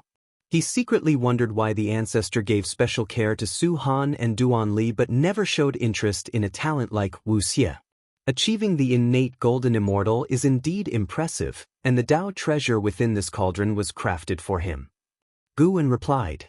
He neither particularly favored nor disliked Wuxia and naturally wouldn't suppress him. Wuxia's achievement of the innate golden immortal indeed invigorated the beginningless disciples, deserving of a reward. Upon hearing this, and Zizai was taken aback, asking, "Ancestor, you opened the cauldron millions of years ago. Could it be that you foresaw he would successfully break through?" Guwen glanced at him and said brusquely, "I've long told you, all your futures are in my eyes. I also know you're about to achieve the innate golden immortal too." And Zizai scratched his head, offering an awkward smile. Although he admired the ancestor, when the ancestor displayed abilities beyond his comprehension, it continued to astound him. Other second-generation disciples heard that Zizai was close to reaching the innate golden immortal and gathered around him. "Well done, you rascal." And Sheng Tian, who shared the same surname, punched Zizai. Being a descendant of an Hao, he had followed Guwen in cultivation for over 100 million years, yet hadn't found a chance to break through to the innate golden immortal, and he couldn't help but admire this junior. Celestial Cyan, Tian Bai, Jiang Shi, Blood Prison Great Saint, and others also praised Zizai, making him feel embarrassed. In front of his juniors, he was the stern senior brother and ancestor, but in front of his seniors, he was always uneasy. Guwen did not interrupt their discussion. Blood Prison Great Saint even asked him for his opinion on Wuxia. "What is there to evaluate?" He's the greatest genius in the history of the beginningless. Is there anyone who doubts it? Guwen replied casually, leaving everyone speechless. Months later, Wuxia had finished consolidating his cultivation, and on his way back to the cave mansion he heard other disciples mention Guwen's words. The greatest genius in all of history. Wuxia felt both elated and terrified. He had never had a one-on-one encounter with the ancestor and was unclear about what kind of person the ancestor was. All along, he behaved conspicuously just to attract the ancestor's attention, but he had never succeeded. Now, having truly received the ancestor's praise, he instead felt a bit flustered. Afraid it was a jest, he asked many people, and even Xianxia confirmed that the ancestor indeed said so, leaving him in immense satisfaction. He really wanted to meet the ancestor, but didn't dare to visit proactively. In the following days, he would deliberately or inadvertently stroll around the mountain path Guwen usually passed by. When he encountered Guwen, all he received was a slight nod, making him hesitant to approach. During each encounter, Wuxia could only watch Guwen leave, inwardly annoyed at his lack of courage. Guwen didn't intentionally cold-shoulder Wuxia. After all, he did nod at him. He could hear Wuxia's inner thoughts but couldn't possibly go out of his way to chat with him. He genuinely wasn't interested in Wuxia as a person, just not sharing common interests. Wuxia was entirely a cultivation fanatic, neither reading books, drawing, nor fishing. He was simply uninteresting. A century later, Wuxia completely gave up on the idea of seeking out the ancestor. He decided to dedicate himself once more, continuing to enter closed-door cultivation. Achieving the innate golden immortal was not enough. He would continue to break through. He wanted the ancestor to personally summon him, to hear the ancestor praise him with his own ears. This goal invigorated Wuxia greatly, making him train even more diligently than before his breakthrough into the innate golden immortal realm. On this day, towards the end of spring, Xianxia came to the lakeside to meet Guwen. This time, Guwen had actively summoned him. This was something Wuxia dreamed of, but for Xianxia, it was a source of pressure. Guwen rarely sought him out in this manner, so being called alone this time, something major must have happened. Sure enough, just after he finished bowing, he heard the first sentence from the ancestor which made his expression change hugely. The calamity of the 3,000 great worlds is here again. This time, it will affect the beginningless, unlike before. Hearing these words, Xianxia wasn't surprised because the peaceful times had lasted too long, so any disturbance was understandable. Where does this calamity come from, and why will it affect the beginningless? Xianxia hurriedly asked. Guwen replied, this time the calamity originates from within the celestial court and involves the Son of Heaven.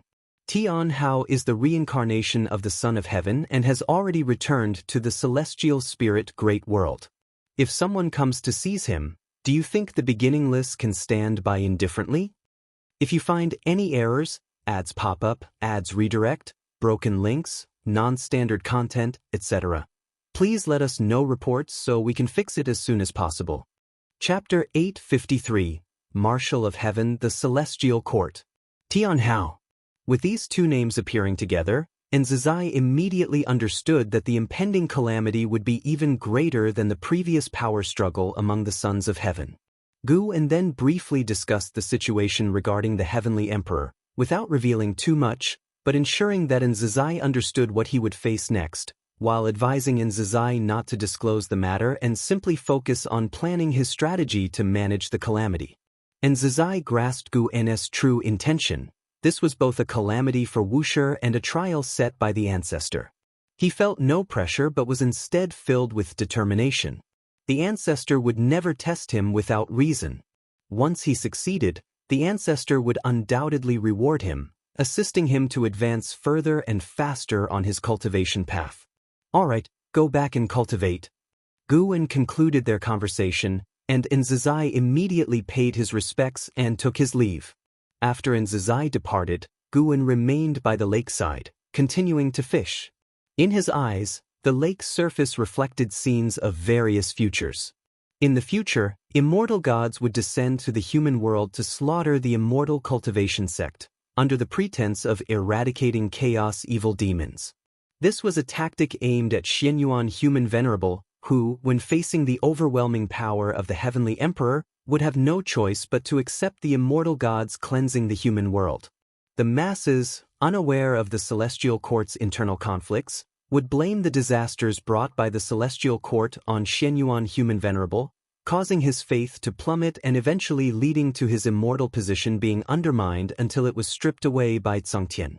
Without his immortal position, the Heavenly Emperor would have countless ways to eliminate Xianyuan Human Venerable, while also reclaiming control over the 3,000 great worlds to establish a new order. The Heavenly Emperor's methods were truly ruthless and merciless. Many immortal gods believed the Heavenly Emperor resembled the Celestial Emperor the most, prompting Guan to wonder if the Celestial Emperor had once done similar things.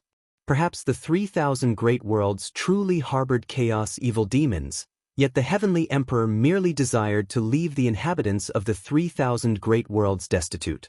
For the sake of power struggles, he trampled on all living beings carelessly, a behavior that Guan could not condone. However, there were countless individuals like the Heavenly Emperor, and Guan realized that if he tried to manage them all, he would never have a moment of peace.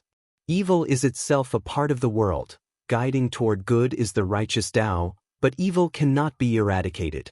Guan would not extend his responsibility to cover the 3,000 great worlds.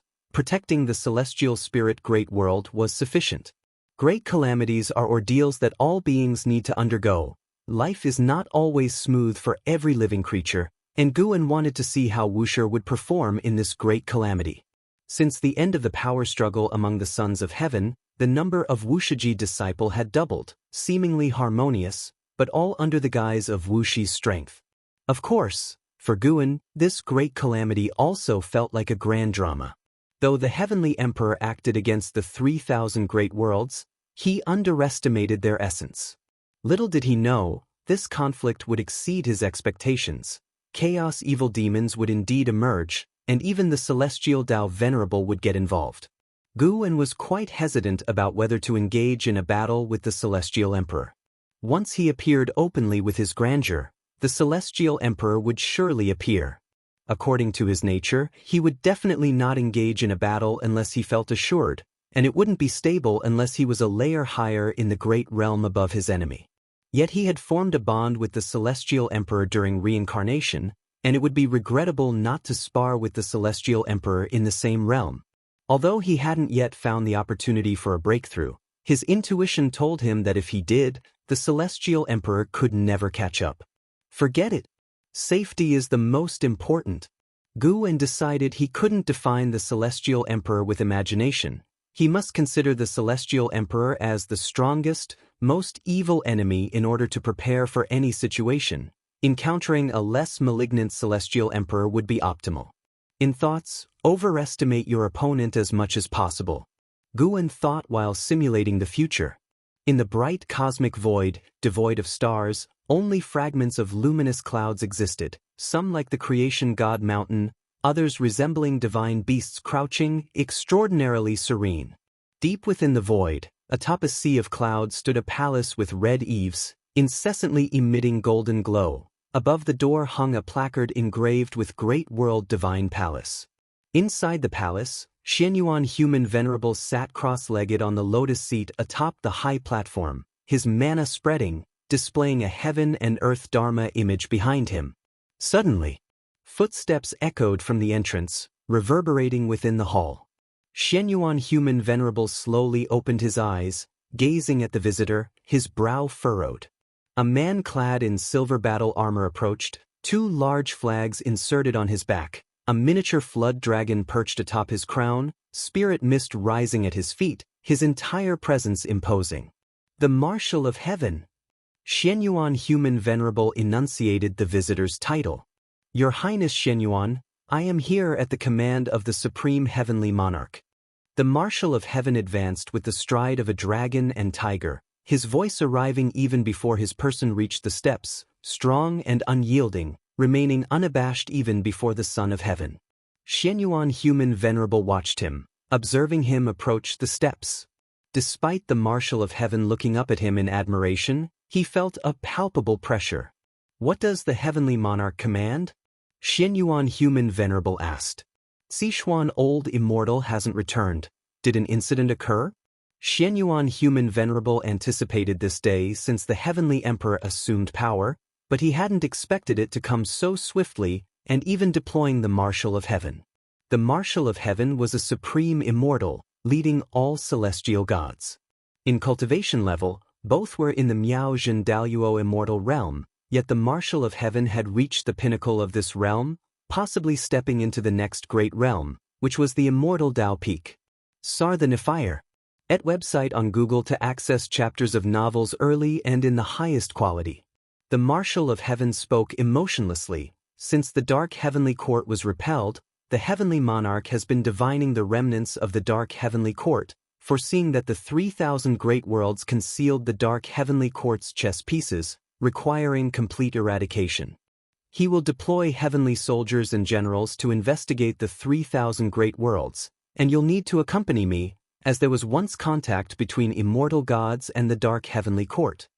Upon hearing this, Xianyuan Human Venerable was instantly incensed, eyes wide, roaring angrily, "Impudence! I am the son of heaven, child of the celestial emperor. How could I collude with the dark heavenly court?" The Marshal of Heaven replied calmly. Emperor Changyu dissipated the essence of his main body, transferring the origin into his avatar, which has already merged with the dark fortune. Hearing this, the furious Xianyuan Human Venerable was dismayed. How could this? Xianyuan Human Venerable suddenly lost words. Possible betrayal by the Son of Heaven conferred the Marshal of Heaven with the right to bring him back to the celestial court. However, Xianyuan Human Venerable could not fathom why the Son of Heaven would betray the celestial court. Could it be for the position of the celestial emperor? But Emperor Changyu had no interest in the position of the celestial emperor. He even disliked participating in the power struggles of the Sons of Heaven. He had seen Emperor Xianxia's avatar during his conflict with the great immortal divine Yuan. Immediately after gaining power, such betrayal from a Son of Heaven surprised Xianyuan Human Venerable, feeling something was amiss. If you find any errors, ads pop up, ads redirect, broken links, non-standard content, etc., please let us know reports so we can fix it as soon as possible. Chapter 854, Battle of the Human God. Xuanyuan Human Venerable's face was fluctuating between light and shade, and the Marshal of Heaven did not urge him, patiently waiting for his decision. For a long time, Xianyuan Human Venerable let out a breath of turbid air, stood up, and walked towards the steps, with each step his sharpness fading away. When he descended the steps, he appeared utterly desolate, stopping beside the Marshal of Heaven. Marshal of Heaven, you are the commander of heavenly gods, having made countless contributions to the celestial court, and are regarded as the war god by all living beings.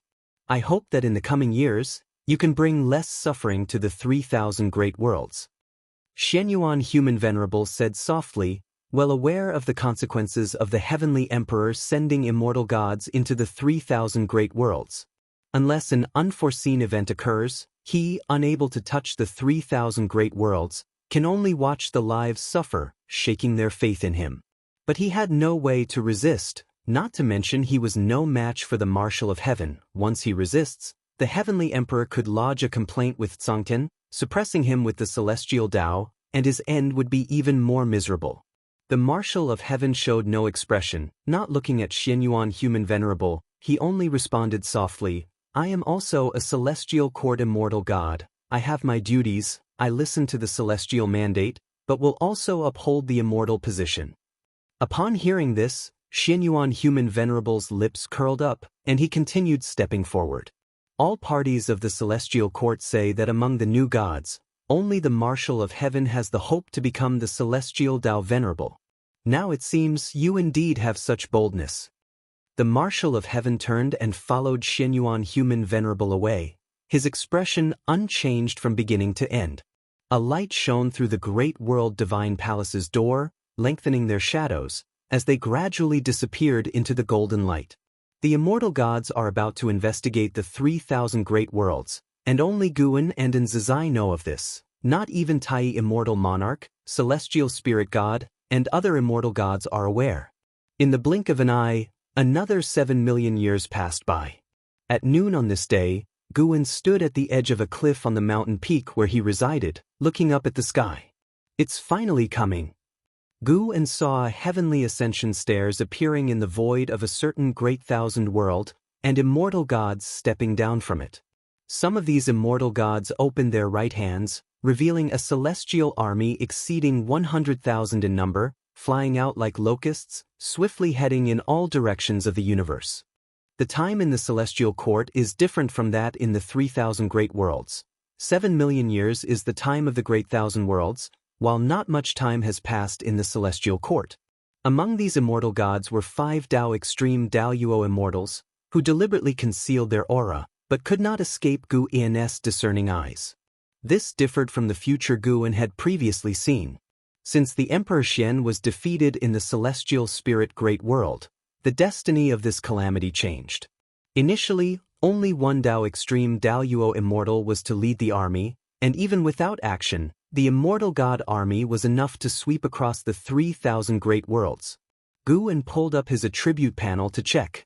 Name, Guan, lifespan, 157,690, 703/49, 662, 347, 008, 512, 977, physique, creation essence body, cultivation level, ultimate merging Dao venerable emperor realm perfection, 4,900,000,000,000 years lifespan. Nearly 5 trillion years lifespan. It seems a lot, but it's still far from a breakthrough. Guan took nearly 22 trillion years of lifespan to break through to the ultimate merging Dao venerable emperor, and has not yet accumulated the same lifespan as before. Back then, he could obtain so much lifespan mainly by relying on the evil demons from the struggle for the Son of Heaven. Killing grants lifespan far faster than planting flowers and grass. However, Guan cannot wantonly kill, as he cannot get past the hurdle in his heart. But with the descent of immortal gods, Guan saw another opportunity. This descent of the immortal gods will evolve into a war between the human gods. Even forces beyond the 3,000 great worlds will intervene, with the dark heavenly court, eternal Dao extreme, and even the underworld seizing the opportunity. Guan will have many chances to seize lifespans. In Guan's eyes, the future is still changing, as various powers interfere in the calamity of the 3,000 great worlds, altering the catastrophe. The heavenly emperor still underestimated the power hidden within chaos and the celestial Dao. He intended to take the 3,000 great worlds as his knife, yet others seized the chance to conspire against him. As this evolution continues, it's only a matter of time before the heavenly emperor enters the stage, and by then, the situation will be uncontrollable. Guan can see such a fate, surely the celestial emperor can too, making him curious about the celestial emperor's perspective on all this. The path of the great Dao. A continent floats in the dark void, on which stands an incomparably gigantic city, with countless beings coming and going, its radiance being the only source of light in the void. In the city, within a pavilion, Liya and Zhenqin sat facing each other at a table. Liya wore a plain white robe with loose hair, pale face. He looked at Zhenqin, smiled and said, "This city is no simple place. The brews here are all immortal products. Don't be deceived by such a small bottle, its price is not low." Zhenqin raised the wine glass on the table, toasted Liya with it, and drank it all in one go. She put down the glass and asked with concern, "Uncle Master, did you encounter any trouble? Why is your aura so chaotic?" Now, Liya had already become a heaven-encompassing free immortal, with a cultivation higher than Zhenqin's, yet Zhenqin could feel his unstable aura, showing his injuries were not light. Liya shook his head with a smile. "It's nothing serious. On the path of the great Dao there are countless opportunities. Conflict is inevitable. Sometimes encountering Daoist emperors or primordial Dao emperors is bad luck. Don't worry, such injuries are nothing to me." In front of the junior Zhenqin, he could not show weakness, lest she return to tell Guan about it. To dispel Zhenqin's skepticism, Liya proactively narrated his recent grudges. Of course, the conclusion of the matters naturally ended in a grand manner. "Dare to provoke me, even though I come from the mortal realm, I will not tolerate them." Liya boasted enthusiastically, spreading his arms, supporting them on the table edges, showcasing his demeanor as a great power. Xianxia was silent for a moment, then said, "Uncle Master, if you can't endure it, you can return to Wuxia. My master said that there are opportunities for you to grow stronger in Wuxia. There's no need to struggle so hard." At this, Li Ya's smile froze. He paused, coughed awkwardly. "Why would I struggle? Such carefree and freewheeling life is exactly what I desire. Don't overthink it. When you return, tell your master I am fine, he need not worry, and tell him to be cautious. Who knows, next time we meet, I might have surpassed him in cultivation." After hearing this, Xianxia couldn't help but ask, "Uncle Master, what is your current cultivation level?" Li Ya replied proudly, "I have already attained heaven-encompassing free immortal."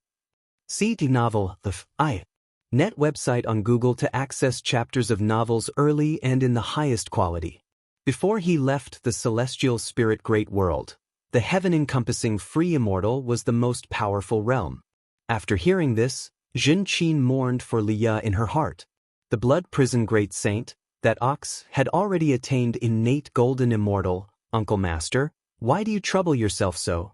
She wanted to spread this matter, yet felt it inappropriate, as the blood prison great saint had previously mentioned wanting to teach Li Ya a lesson because Li Ya did not respect him when he was an ox. If you find any errors, ads pop up, ads redirect, broken links, non-standard content, etc., please let us know reports so we can fix it as soon as possible. Chapter 855. Before the great change until the moment they parted, Xianxia couldn't reveal the true situation of Wuxia, because Li Ya wasn't part of Wuxia yet. Naturally, she couldn't disclose all the details of Wuxia. She only needed to convey her master's intention. The fortuitous encounter with Li Ya made Xianxia admire her master's ability to deduce events even more, while also leaving a deep impression on her heart. In all heavens and myriad realms, there are countless opportunities, but the true great opportunity is still her master. Cultivating beside her master is the fastest path of cultivation. Although Xianxia thought this way, she didn't regret coming out. Only by broadening her horizons could she truly appreciate how precious what she had before was. Besides, she would return sooner or later, and she would earnestly reflect on everything she encountered along the way, transforming it into insights to bring back to Wuxia disciples.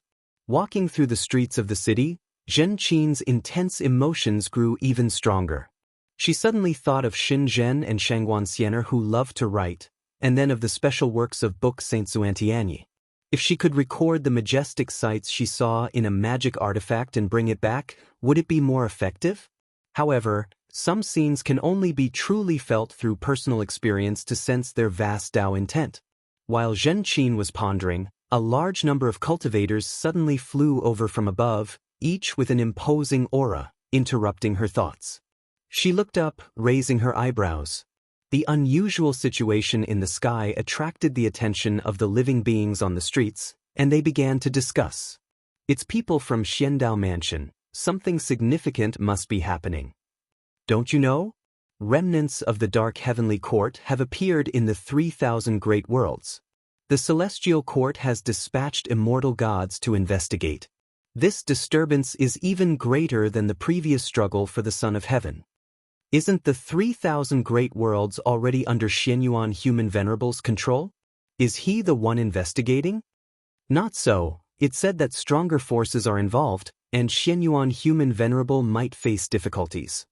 "How do you know so much?" "My fellow Taoist participated in the struggle for the Son of Heaven millions of years ago. He sent me a message back then, saying that the 3,000 great worlds would undergo major changes. Since the outbreak of the struggle for the Son of Heaven, the celestial court is no longer so mysterious. At least Xianyuan Human Venerable, Great Immortal Divine Yuan, and their subordinates, the immortal gods, have become well known across the heavens." Upon hearing them mention the 3,000 great worlds, Xianxia's brow involuntarily furrowed. She felt an instant urge to return, but upon further thought, realized that with her strength, she couldn't change such a catastrophe, and besides, the celestial spirit great world had Wuxia, so nothing could happen. She continued forward, attentively listening to the information along the way. Before this, she would also hear news of the heavenly court immortals, but never as much as now. The return of Xiandao Mansion's cultivators directly unleashed the internal struggles of the celestial court into the public eye, spreading throughout the entire city. Not just in this huge city, but wherever there were many living beings along the path of the Great Tao, the news was received earlier. The celestial court plans to take action on the 3,000 great worlds. The living beings who could come to the path of the Great Tao were not mere mortal spirits. They knew very well that the dispatch of so many immortal gods by the celestial court to descend would not be for a simple investigation.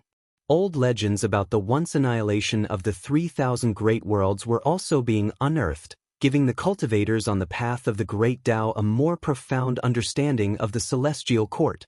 In the messages that followed, the 3,000 great worlds gradually got the news. Some great worlds were jubilant because their worlds indeed had evil demons, but more great worlds felt fear, always feeling that the arrival of the immortal gods would bring trouble to the world. Thousands of years later, the news also spread into the celestial spirit great world, causing all the sects to be shaken. They too felt that the arrival of the immortal gods signaled an impending catastrophe. Within the Taoist field of the beginningless, on a ridge, thousands of Wuxia disciples gathered. Wuxia, dressed in a white robe, stood on the slope, everyone watching him. As the breeze blew, his robe fluttered, and the robe was emblazoned with a red sparrow, closely resembling the Wuxia divine sparrow. Wuxia said loudly, "Fellow disciples, I haven't experienced the struggle for the Son of Heaven, but based on the past, when immortal gods descend in great numbers, it's definitely not a good thing. Even if the immortal gods don't make mischief, there's inevitably a seed of calamity in the human world. If chaos arises, we Wuxia must take the lead and defend the heavens and earth." As soon as these words were spoken, the Wuxia disciples on the mountain all echoed. Search * the novelier. T website on Google to access chapters of novels early and in the highest quality. The ones who came were not the entire Wuxia, just a small group of disciples who had a good relationship with Wuxia. Wuxia thought this was a good opportunity. He wanted to accomplish a great deed, letting all living beings know who the true protector of heaven and earth was. And Zizai stood on a distant mountaintop, watching this scene, with a face full of gratification. The fourth-generation disciple Hai Yuan sighed. Thinking back to when he first joined Wuxia, I never would have imagined he could grow to his current height. Not only is his cultivation level profound, but his prestige is also quite good. Being able to gather so many disciples based on his connections is indeed remarkable. And Zizai's lips curled up, saying, "It's far more than that. Nevertheless, he indeed exceeded my expectations." From initial caution to now, Zizai held boundless expectations for Wuxia. He had taught many disciples, but none could compare to Wuxia. Unfortunately, Wuxia just couldn't catch the ancestors' attention. Could it be that Wuxia was too uninteresting? Zizai often pondered this question, comparing Gu An's favorite disciple Su Han with Wuxia. Su Han's advantage was his love for play, but precisely because of this love for play, Su Han's Tao practice had already been overshadowed by Wuxia. If this was indeed the case, then Zizai really couldn't advise Wuxia because he believed that a love for play wasn't a good thing. Tao practice was most important. However, in front of Guan he wouldn't dare to voice these thoughts. "Uncle Master, if the immortal gods truly come to the celestial spirit great world, to what extent should we intervene?" Hai Yuan looked at Zizai, hesitantly asking.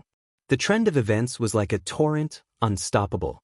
The immortal gods had not yet arrived, but the atmosphere among various sects in the world had already become tense.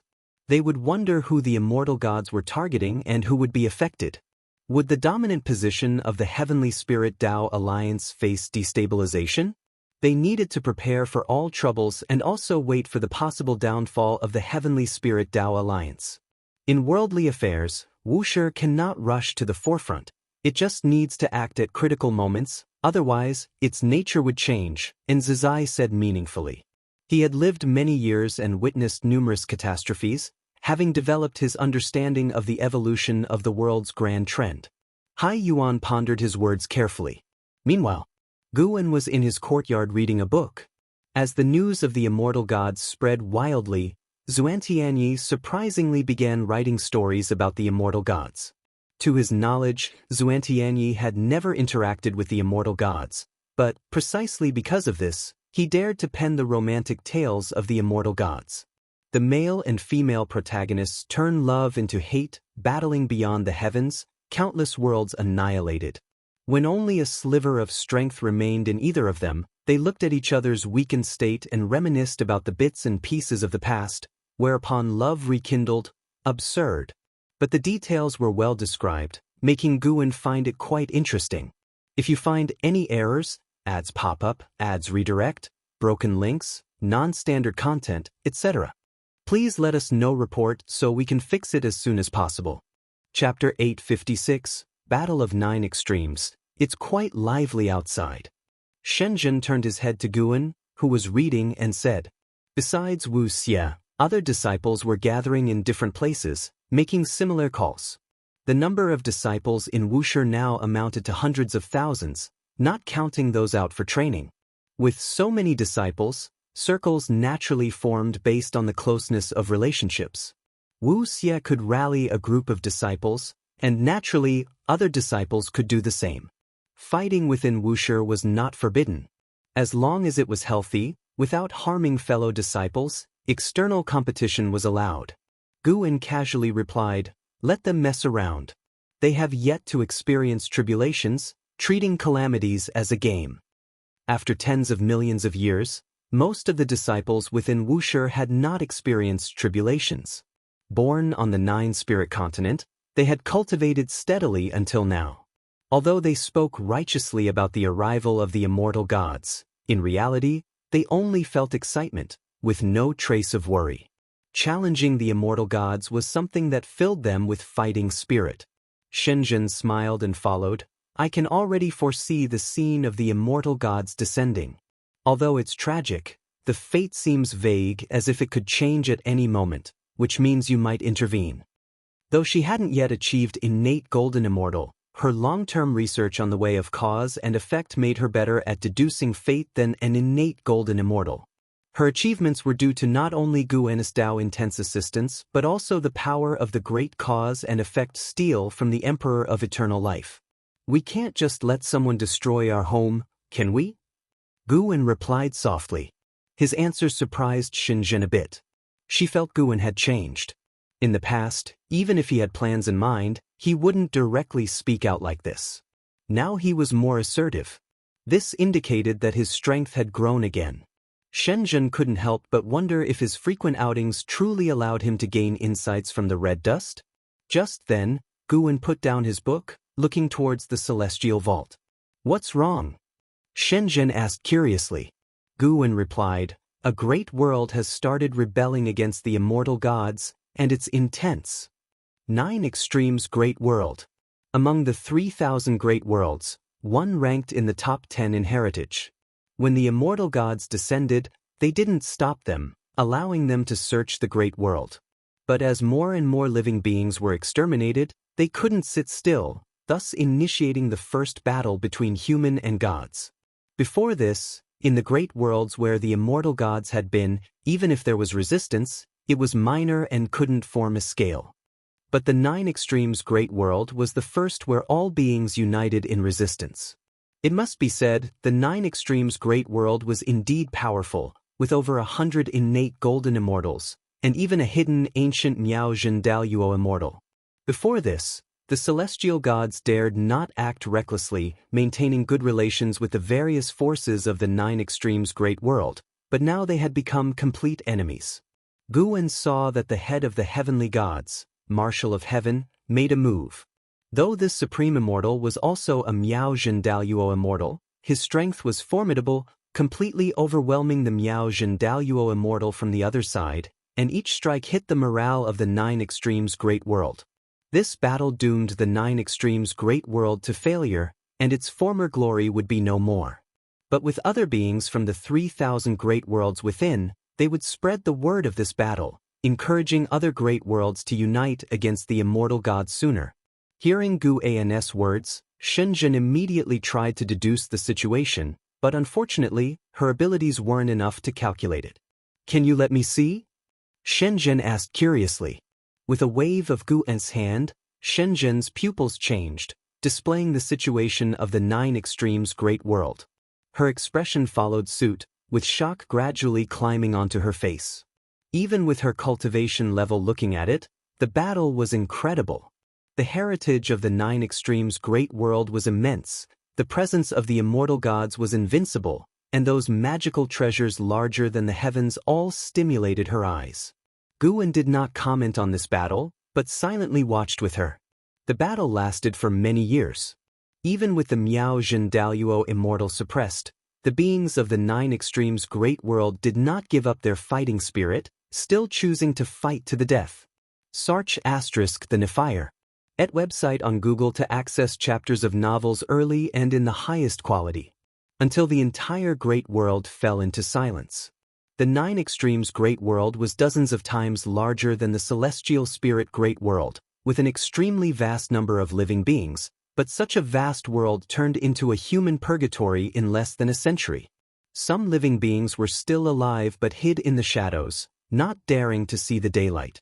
The presence of the roaming immortal gods appeared like evil demons in their eyes. In the void, Marshal of Heaven hovered above the Nine Extremes Great World, looking down at the celestial Tao light layer above. Watching as the light layer gradually dimmed, his brows furrowed. A celestial god approached him, asking in a low voice, "Marshal, are we really doing the right thing?" Even for the celestial gods who disregard all living beings, seeing so many beings die would cause unease in their hearts. Marshal of Heaven remained expressionless, not answering. He knew more than the celestial gods did, and because of this, his emotions were even more turbulent inside. Yet he never showed it. Seeing he didn't want to answer, the celestial god could only retreat. After a while, Marshal of Heaven seemed to sense something, turning his head to see a figure looking at him from the end of the void. He immediately moved over, but when he arrived, the figure was already gone, as if it had never appeared. He turned to look again, finding that figure standing further away in the void, quietly watching him. He discovered his divine sense couldn't capture that figure. Clearly, the other was not truly present, likely a remnant of some great Tao. He no longer moved, instead standing and observing the figure, becoming more and more shocked as he thought of a specific existence. What's happening? How can he appear? Marshal of Heaven's expression became serious for the first time, his eyes filled with dread. Since the news of the impending arrival of the immortal gods spread, the Heavenly Spirit Tao Alliance began deploying beyond outer heaven, and the cultivators near the world gate grew in number. Due to the presence of the celestial spirit god, they dared not approach. On this day, the world gate lit up, causing the distant cultivators to become tense. Soon, Tai Immortal Monarch stepped out, causing the cultivators to breathe a sigh of relief. They had seen Tai Immortal Monarch before and knew this immortal god was on their side. The celestial spirit god stood, looking at Tai Immortal Monarch, not bothering with courtesy, and hurriedly asked, "What's the situation?" Tai Immortal Monarch's face looked grim, saying, "The celestial court has closed the heavenly ascension stairs leading to the 3,000 great worlds. I cannot return to the celestial court, but I have discovered that this time, it's Marshal of Heaven himself." Marshal of Heaven. The celestial spirit god's expression changed drastically. For the celestial gods, Marshal of Heaven was an existence of the highest order. They have never been to the interior of the celestial court, and in their eyes, Marshal of Heaven is no weaker than the celestial emperor. Such an existence came personally.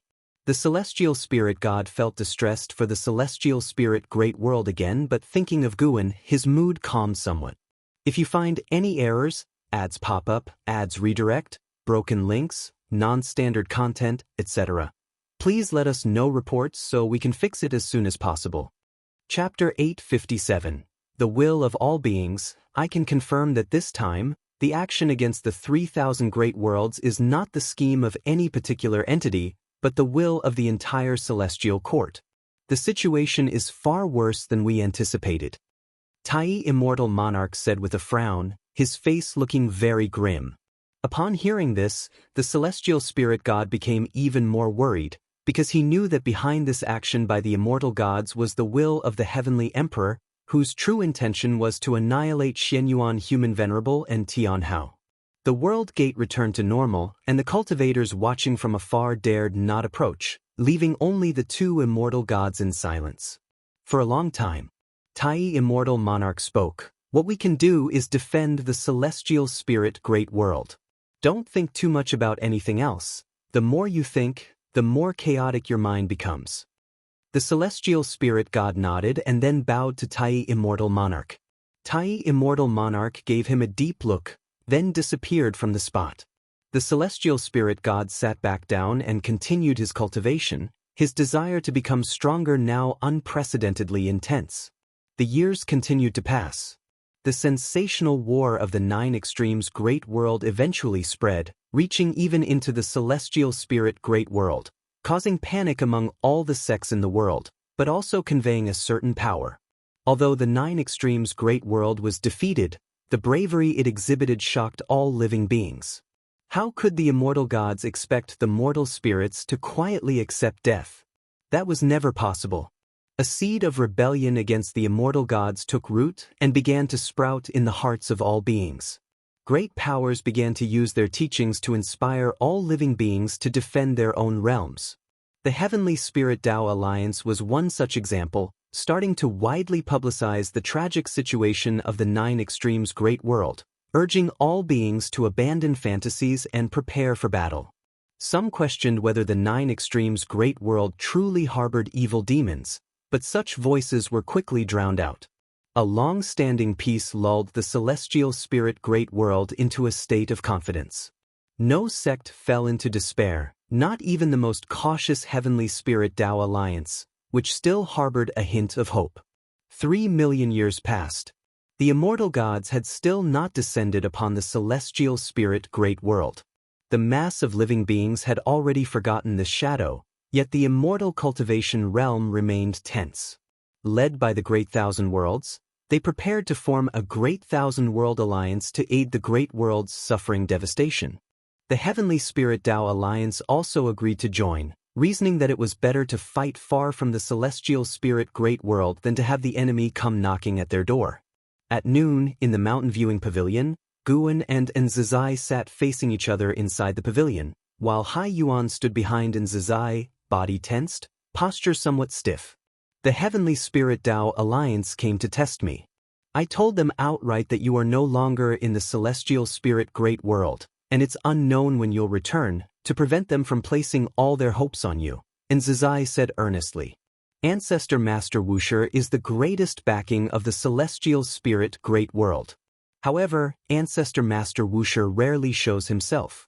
The sects of the world can't fathom Ancestor Master Wuxia's thoughts, so they dare not hope for his intervention. They had no choice but to visit Nzizai, hoping to get a definite answer from his mouth.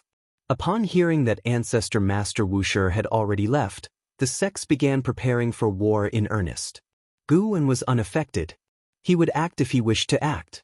Now, the will of all living beings could no longer influence him. Ancestor, will the Wuxia disciples participate in the Great Thousand World Alliance? Nzizai looked at Guan and asked softly. Guan spoke. Wuxia's responsibility is to guard the celestial spirit Great World, not the 3,000 Great Worlds.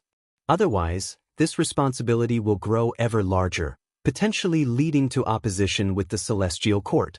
The more disciples there are, the more chaotic people's hearts become. Wuxia is too vast. Sometimes you too will find yourself dragged along by circumstances. Nzizai nodded in deep agreement. In the past, he was not fond of Wuxia but had to cultivate him as too many disciples petitioned for Wuxia. Guan glanced at Hai Yuan, standing behind Nzizai, and smiled. Why don't you sit? Why are you standing? As a fourth-generation disciple, Guan naturally remembered Hai Yuan, serving as Nzizai's right-hand man. His flaw was being too inflexible, treating people and matters the same, even maintaining conventional etiquette in front of him. Ancestor, I'm fine standing, Hai Yuan answered awkwardly, his expression becoming embarrassed, not daring to meet Guan's gaze. Guan chuckled and didn't persuade him further. Then, Nzizai talked about the situation of the sects worldwide, worrying that some sects might take advantage of this calamity to strike at the Heavenly Spirit Tao Alliance, causing more disasters. Guwen gave no response, avoiding revealing any destiny. Thereafter he only listened without speaking. And Zizai also tried to gauge his ancestor's attitude, but he couldn't discern any information from his ancestor's expression or gaze. An hour later, Zizai stood up and left, with Hai Yuan following closely. Only when the two were far away did Hai Yuan finally relax. Guwen did not leave the mountain viewing pavilion immediately. He beckoned with a hand, and the Wuxia Divine's sparrow flew over, landing on the table. At this moment, another person appeared, second-generation disciple LV Xian. Xianxia the novel, at website on Google to access chapters of novels early and in the highest quality. Not long ago, LV Xian had just achieved the rank of innate golden immortal, consolidating his reputation as a genius. Recently, his fame in the dojo had surged. "Master, I want to venture out, what do you think?" LV Xian sat down boldly at the table and asked excitedly. He had been in seclusion previously, but after hearing about the fights in the Nine Extremes Great World, his entire fighting spirit was ignited, and he wanted to challenge the immortal gods. Guwen looked at him and said, "This is not a child's play. If you die out there, I will not save you. The sharpness of the celestial court is something I must avoid unless it is unavoidable." LV Xian laughed. "Don't worry, I won't act recklessly. I will visit those ruined great thousand worlds, challenge the guardian heavenly gods, and rescue the suffering living beings. If you've thought it through, then go ahead." Guwen replied casually. LV Xian was overjoyed, quickly thanked him, and then got up to leave. LV Xian had barely left when Xianxia and Xianxia arrived. They also wanted to leave the celestial spirit great world to explore, and their reasons were much like LV Xian's. After a word of caution, Guwen allowed them to go. Faced with the catastrophe brought about by the immortal gods, although most beings felt uneasy, those self-proclaimed outstanding cultivators saw it as an opportunity. Guwen once again looked to the future and found that the schemes targeting Wuxia were increasing. Those great thousand worlds ravaged by the immortal gods were being invaded by another force, the Dark Heavenly Court. They guided the surviving beings to harbor hatred for the celestial court, expanding their own power. They would encounter Wuxia disciples and thus develop an interest in Wuxia, even alarming a Dark Heavenly Court great power whose cultivation level was not inferior to the Emperor Bone Profound Venerable. The great powers had yet to conceive thoughts of targeting Wuxia, but Guwen had already foreseen the trajectory of events after the convergence of causality. Simultaneously, life expectancy predictions continuously popped up as his future enemies. Since Guwen broke through, his karmic enemies had increasingly diminished, except recently they had grown. As he awaited visits from other disciples, Guwen began searching for a suitable battlefield. He was preparing to harvest lifespans. The immortal gods, being immortal, couldn't grant him lifespans, but there were quite a few beings who, out of fear, pledged themselves to the immortal gods. Furthermore, the Dark Heavenly Court would attract endless evil demons. If you find any errors, ads pop up, ads redirect, broken links, non-standard content, etc., please let us know report so we can fix it as soon as possible. Chapter 858, Are You an Immortal? The world was dim, boundless dark clouds covering the sky, the earth barren, mountains shattered. Looking around, the ground was full of pits and hollows, no flowers or grass in sight. Everything seemed so desolate, so lifeless. On a land full of broken stones, two small figures were walking forward, their bodies swaying, as if they might collapse at any moment. Leading the way was a skinny young boy, appearing 12 or 13 years old, dressed in tattered clothes, filthy all over, hair like a bird's nest, barefoot, with blood-stained ankles that had long dried. Behind him was a girl of 7 or 8, ragged and dirty like the boy ahead. She held a withered flower in her hand, her head bowed, walking slowly, the distance between her and the boy constantly widening. The boy stopped, turned, and looked at his sister, who was already 10 zhang away from him, without speaking, just quietly watching her. He waited until the girl approached him before turning to continue forward. He walked like this, stopping and going, occasionally waiting for his sister, endlessly it seemed, while the world remained perpetually dim, indistinguishable between day and night, the path visible but with no sight of bright light. Suddenly, the boy's eyes brightened. He quickly walked forward, arriving at a puddle, kneeling directly beside it, supporting himself with his hands, and began drinking the water, not caring about its murkiness, nor the floating blood also, which did not catch his attention. Seeing the boy's actions, the little girl hurried her steps, stumbling to his side and kneeling down to drink with him. The siblings drank like wild animals, appearing so insignificant on this desolate land. Cough, cough. The girl suddenly sat on the ground, starting to cough violently. The boy raised his head to look at her, scolding, "Drink slower, it's just the two of us, enough for us to drink." After the girl stopped coughing, she whispered, "Sorry, brother." The boy sighed, ruffled her hair, motioned her to continue drinking. The girl lowered herself back down to drink, while the boy watched her, his heart filled with bitterness. He was from a wealthy family when he was young, eating and drinking whatever he wanted. Then in the year his sister was born, countless meteors from outer heaven crashed down, destroying the city he lived in. Only he and his sister survived by luck. He had raised her since then, even he finds it unbelievable. Recalling the past seemed like a lifetime ago, and looking at the future, his heart was filled with limitless confusion.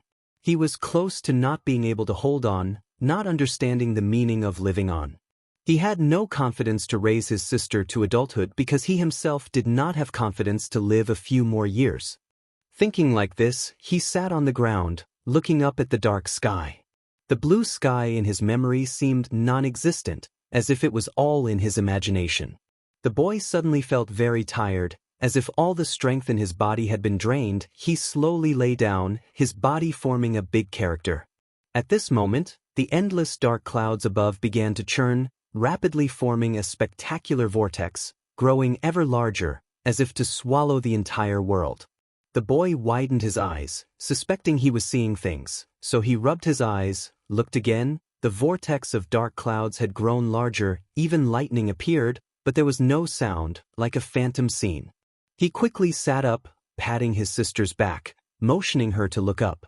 The little girl looked up, immediately widening her eyes, her small mouth instinctively opening, the murky water flowing down, wetting her clothes. The siblings stared dumbly at the sky, helpless. Soon, a surge of black mist poured out from the cloud vortex, spreading over the entire world, oppressing them immensely. Gradually, the boy heard a buzzing sound. He became alert, hurriedly dragging his sister toward a nearby giant rock.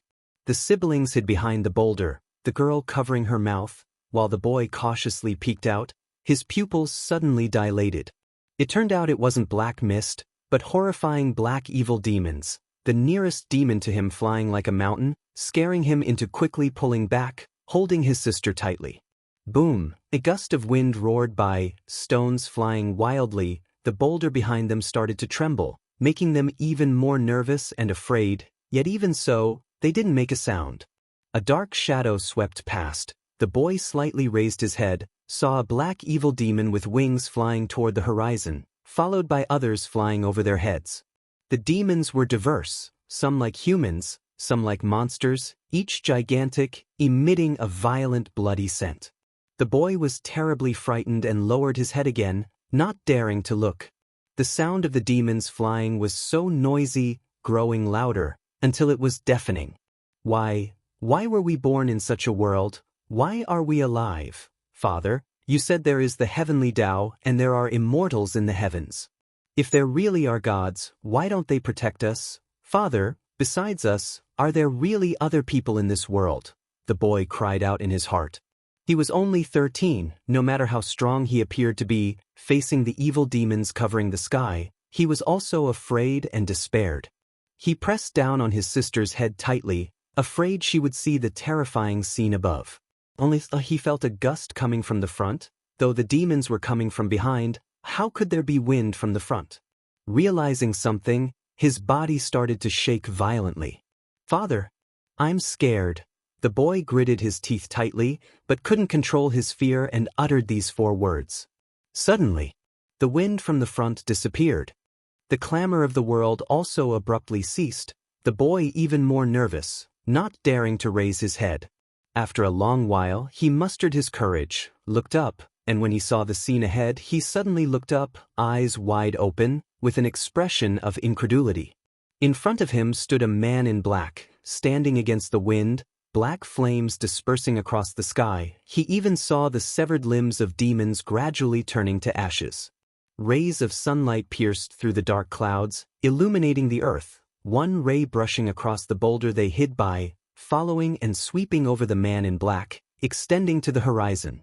The boy gazed dumbly at the back of the man in black, instinctively murmuring, "Father." The girl heard his words, also looking up, equally startled by the man in black. "Boy, I'm not your father." A gentle voice came. The man in black turned his head to look at them, and his appearance was also astonishing to the siblings. So handsome, so good-looking. The siblings looked at the smile on Gu and his face. Their fear and unease receded like the tide. Are you an immortal?" the boy asked tremblingly. "Sir the Nelfer." Net website on Google to access chapters of novels early and in the highest quality. If you find any errors, ads pop up, ads redirect, broken links, non-standard content, etc., please let us know reports so we can fix it as soon as possible. Chapter 859. Can't survive even one move. I am not an immortal, I am just like you, a human. Guwen turned back to look at the celestial vault and replied, as warnings about seizing life's span continued to flash before his eyes. The evil demons in this world seem innumerable, but actually, most are mere avatars, feigning an overwhelming momentum to terrify all living beings. The boy and the young girl heard Guwen's response, and their tension dissipated, replaced by great joy. Besides them, there were other living people, and seemingly very powerful ones. "Big brother, what's happening with those guys in the sky?" The boy mustered the courage to ask. Although surprised by Guwen's appearance, he had not witnessed Guwen in action, so he was filled with curiosity and confusion. Guwen turned to look at them. Although the siblings appeared pitiful and miserable, he felt little sympathy, having seen beings far worse off while overseeing the heavens. Sia the Novel Fire. NE*T website on Google to access chapters of novels early and in the highest quality. They are being expelled. This land will soon be restored to its former state. Head north, and you can meet others. Everything will get better. Guwen replied. Within less than 10 years, this world's beings had faced a decimation of 99%, and the survivors harbored hatred toward the immortal gods, passing down tales of their suffering to instill a disdain for the immortals in future generations. He wouldn't help all beings uncover the truth. No matter the case, their plight was indeed caused by immortals. With those words, Guwen walked away in another direction. "Big brother, was it you who saved us just now?" The boy hurriedly took 2 steps forward, loudly asking, his gaze filled with tension and anticipation directed at Guwen. Guwen paused without turning back, said, "Yes, it was me, what of it? I can't take you with me, there are still many evil demons waiting for me to vanquish." Upon hearing this, the boy grew excited, immediately kneeling and kowtowing to Guwen. The young girl followed suit, mimicking her brother. With a wave of his right hand, Guwen dropped 2 secret technique manuals in front of the boy. Hearing the sound, the boy looked up, but Guwen's figure had vanished. He cautiously picked up the 2 manuals before him.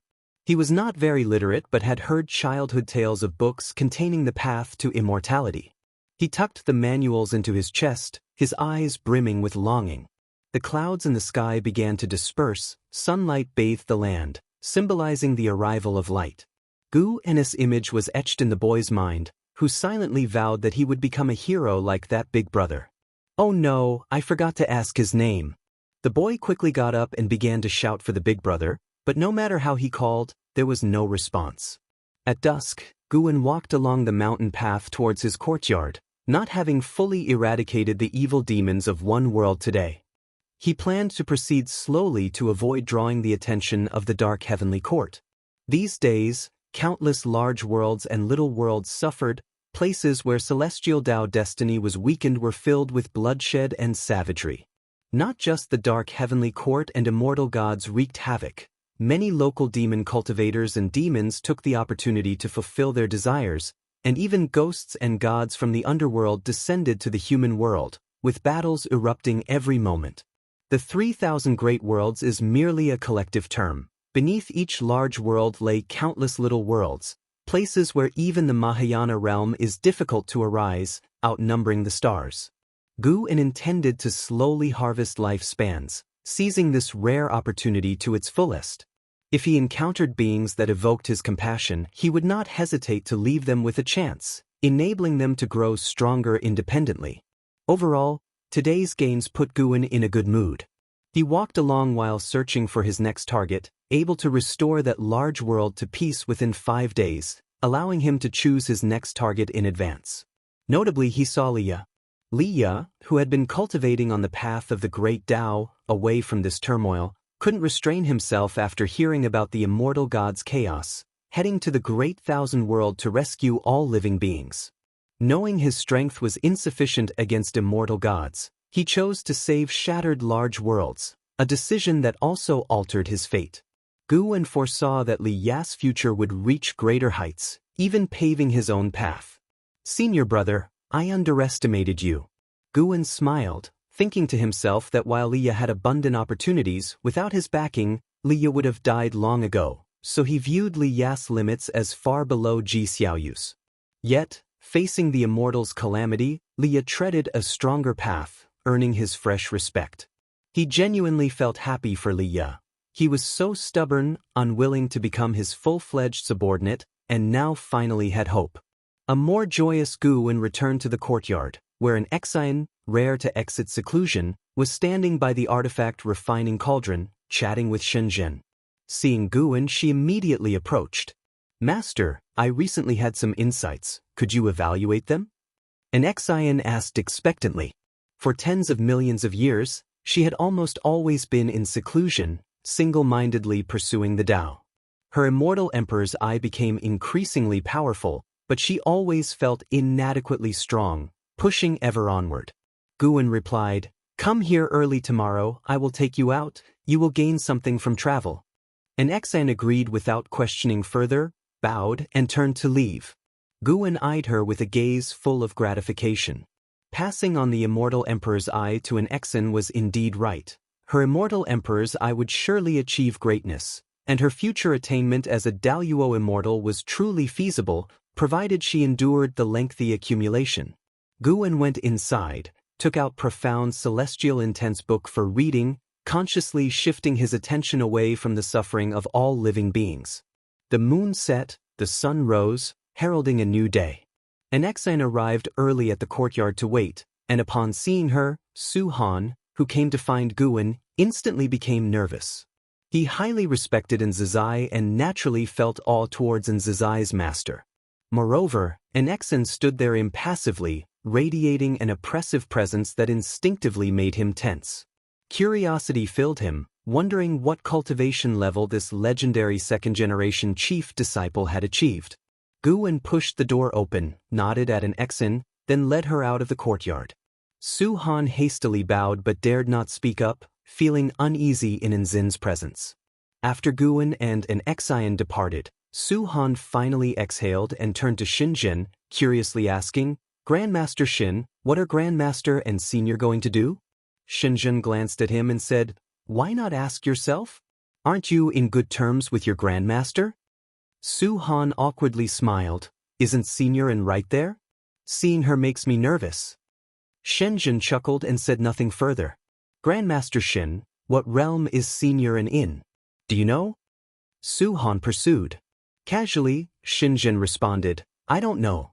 I only know your eldest brother couldn't withstand a single move from her. You might want to ask him yourself." "Not withstand a single move?" Su Han froze, realizing how vast the gap in cultivation levels must be. "If you find any errors, ads pop up, ads redirect, broken links, non-standard content, etc., please let us know reports so we can fix it as soon as possible." Chapter 860. Liya's destiny. Guin walked through the mountains and forests with an Xian, who followed behind without asking, her eyes full of anticipation. Suddenly, the environment before Nzin's eyes changed abruptly. She found herself in a vast heaven and earth, walking with her master along a cliff. In the celestial vault hung remnants of clouds, red twilight reflecting on the sky, the undulating mountains and earth majestic and magnificent, with huge bones scattered all over the landscape. It was not the first time she experienced her master's Tingnoa step technique, but she was shocked every time. She couldn't see through it at all, couldn't sense any signs, which made her sigh in her heart about the gap between herself and her master. Even with the immortal Emperor's eye, she couldn't see through her master's divine skills. Next, you and I will transform into nameless cultivators to eradicate the evil ways of this realm. I permit you to use the immortal Emperor's eye. Guwen walked ahead, speaking. Search * the novel of Ire. At website on Google to access chapters of novels early and in the highest quality. Upon hearing this, Anzin's eyes brightened. Her immortal Emperor's eye could only be used during sparring with Wuxia disciples. But those sparrings were always stopped quickly. She had never felt the limits of the immortal Emperor's eye. Master, where is this place? An Exan quickened her pace, came alongside Guwen, and asked softly. Her gaze turned to the distance, seeing enormous stars floating at the horizon, as if they might collide with this heaven and earth at any moment, creating a strong visual impact. This is a great thousand world once ravaged by immortal gods. I came yesterday, but haven't completely cleared the evil demons of this realm yet, Guwen replied, then put forth a few requirements, forbidding an Xian from using the Dao treasure, preferably only using the immortal Emperor's eye to solve enemies. Though constrained, Anzin's fighting spirit rose. To fight using only the immortal Emperor's eye? Just thinking about it made her somewhat impatient. And so, Guwen led an Xian to continue plundering life spans, leaving the fighting to an Xian, but when she was about to slay the enemy, he quietly intervened, personally finishing the enemy. His mana was very concealed, even Anzin's immortal Emperor's eye couldn't capture it, making her think she was truly the one who slew the evil demon. It wasn't until dusk that Guwen took an Exan back to Wuxia. The next morning, he wandered with an Exan inside the Taoist field of the beginningless, picking mature medicinal herbs. No matter how many millions of years passed, the master still maintained such habits, making an Exan full of admiration in her heart. As her cultivation level grew stronger, let alone planting or picking medicinal herbs, she even found managing disciples troublesome, fully delegating to her apprentices. She felt the gap between herself and her master was not only in cultivation level but also in mentality. This unwavering Tao heart was what she truly should pursue. After picking the herbs, Guwen then leisurely took an Exan to that great world. The following days were essentially like this, going out during the day to slay demons and return by evening. Many Wuxia disciples glimpsed their figures, though with much speculation, none could guess what they actually did. On a moonlit night, the moon was bright with sparse stars, meteors occasionally streaked across the sky. On a hillside, Leah sat before a bonfire, roasting a huge pig leg, with dozens of boys and girls squatting nearby, all drooling as they watched the roasted pig leg. They didn't dare to speak, fearing to disrupt this beautiful scene. Leah, watching their expressions, only felt amused. He coughed softly, saying, "Hurry up and cultivate, don't waste time. What if we encounter demons tomorrow, and I die under their claws, what will you do?" Upon hearing this, the boys and girls scattered, each sitting cross-legged to cultivate, although their eyes occasionally glancing at the roasted pig leg. They were really hungry. It had been a long time since they smelled such a meat fragrance. Leah also felt sour in his heart. He felt he was so fortunate, born in the peaceful era of the celestial spirit great world. Even when encountering a celestial calamity, there was junior brother Gu to avert disaster. Yet when looking at the children of this realm, whose parents were all gone, living in fear and peril, even if he rescued them, he could only protect them for a moment, not a lifetime. He couldn't always shelter these children, because he still had to save more lives. He turned his eyes to the bonfire, seeing his own face within the flames. Leah, you traverse the heavens, experiencing countless hardships, you've been carefree and at ease, but what do you really seek? At least junior brother Gu always protects his world. While you wander everywhere, what exactly do you want? Liya asked himself in his heart. This was a question he often pondered upon entering. Seeing the devastating hardships brought upon the world by immortal gods, yet unable to stop it, unable to even tell the suffering masses the truth, he felt he was thinking and worrying about too much, like a headless fly, saving the sufferers but unable to change the phenomenon. There would always be people suffering. Even though he kept doing this, he lacked any influence relative to the vast heavenly Tao. Liya lost in thought, reminiscing about his past life. The more he pondered, the colder his heart felt. For a long time, a timid voice reached him. "Senior, the meat is charred." Liya snapped back to reality, focused his sight, and indeed the pig leg was charred. He immediately drew his sword, starting to cut the roasted meat for the children. The children took the roasted meat, disregarding the heat, and began to eat it. Suddenly, sounds of gasping for cool air rose one after another. Liya watched amusedly, and for some reason, he suddenly wanted to establish a sect, to take these lone children to save more people. One person's strength was limited, but what if more people aided? These children would carry hatred throughout their lives. Without his guidance, perhaps they would embark on a path of irreversible destruction. No, that can't be right. Why must it be a sect?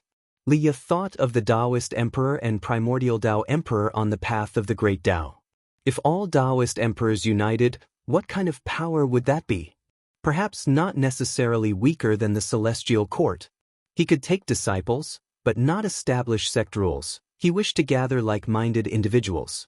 If so, then what would his principles of journeying through the world and cultivation philosophy be? Liya fell into deep thought once again. Unbeknownst to him, on a distant mountaintop were two people watching him, precisely Guan and an Exan. An Exan, with the immortal emperor's eye open, was observing Liya's destiny. She could clearly see the changes in Liya's destiny, which surprised her. "Master, what kind of opportunity has elder Liya gained?" An Exan couldn't help but ask. Guan looked at Liya from afar, chuckling. "No opportunity, but his state of mind has had a breakthrough. He'll soon walk a new path. In the dark, cause and effect will resonate, influencing his destiny." And Zin's immortal emperor's eye could see things even innate golden immortal found hard to capture, like the destiny on Liya. This destiny was not postnatal fortune. It could grow with one's cultivation level and momentum. It was innate original destiny, difficult to capture, representing a person's limit, also known as celestial mandate. Upon hearing Guan's words, an Exan seemed to have an epiphany and also fell into contemplation. Guan, looking at Liya, was similarly contemplating his own path. The path of a saint was certainly not fixed. Everyone should have their own path to sainthood. If you find any errors, ads pop up, ads redirect, broken links, non-standard content, etc., please let us know reports so we can fix it as soon as possible.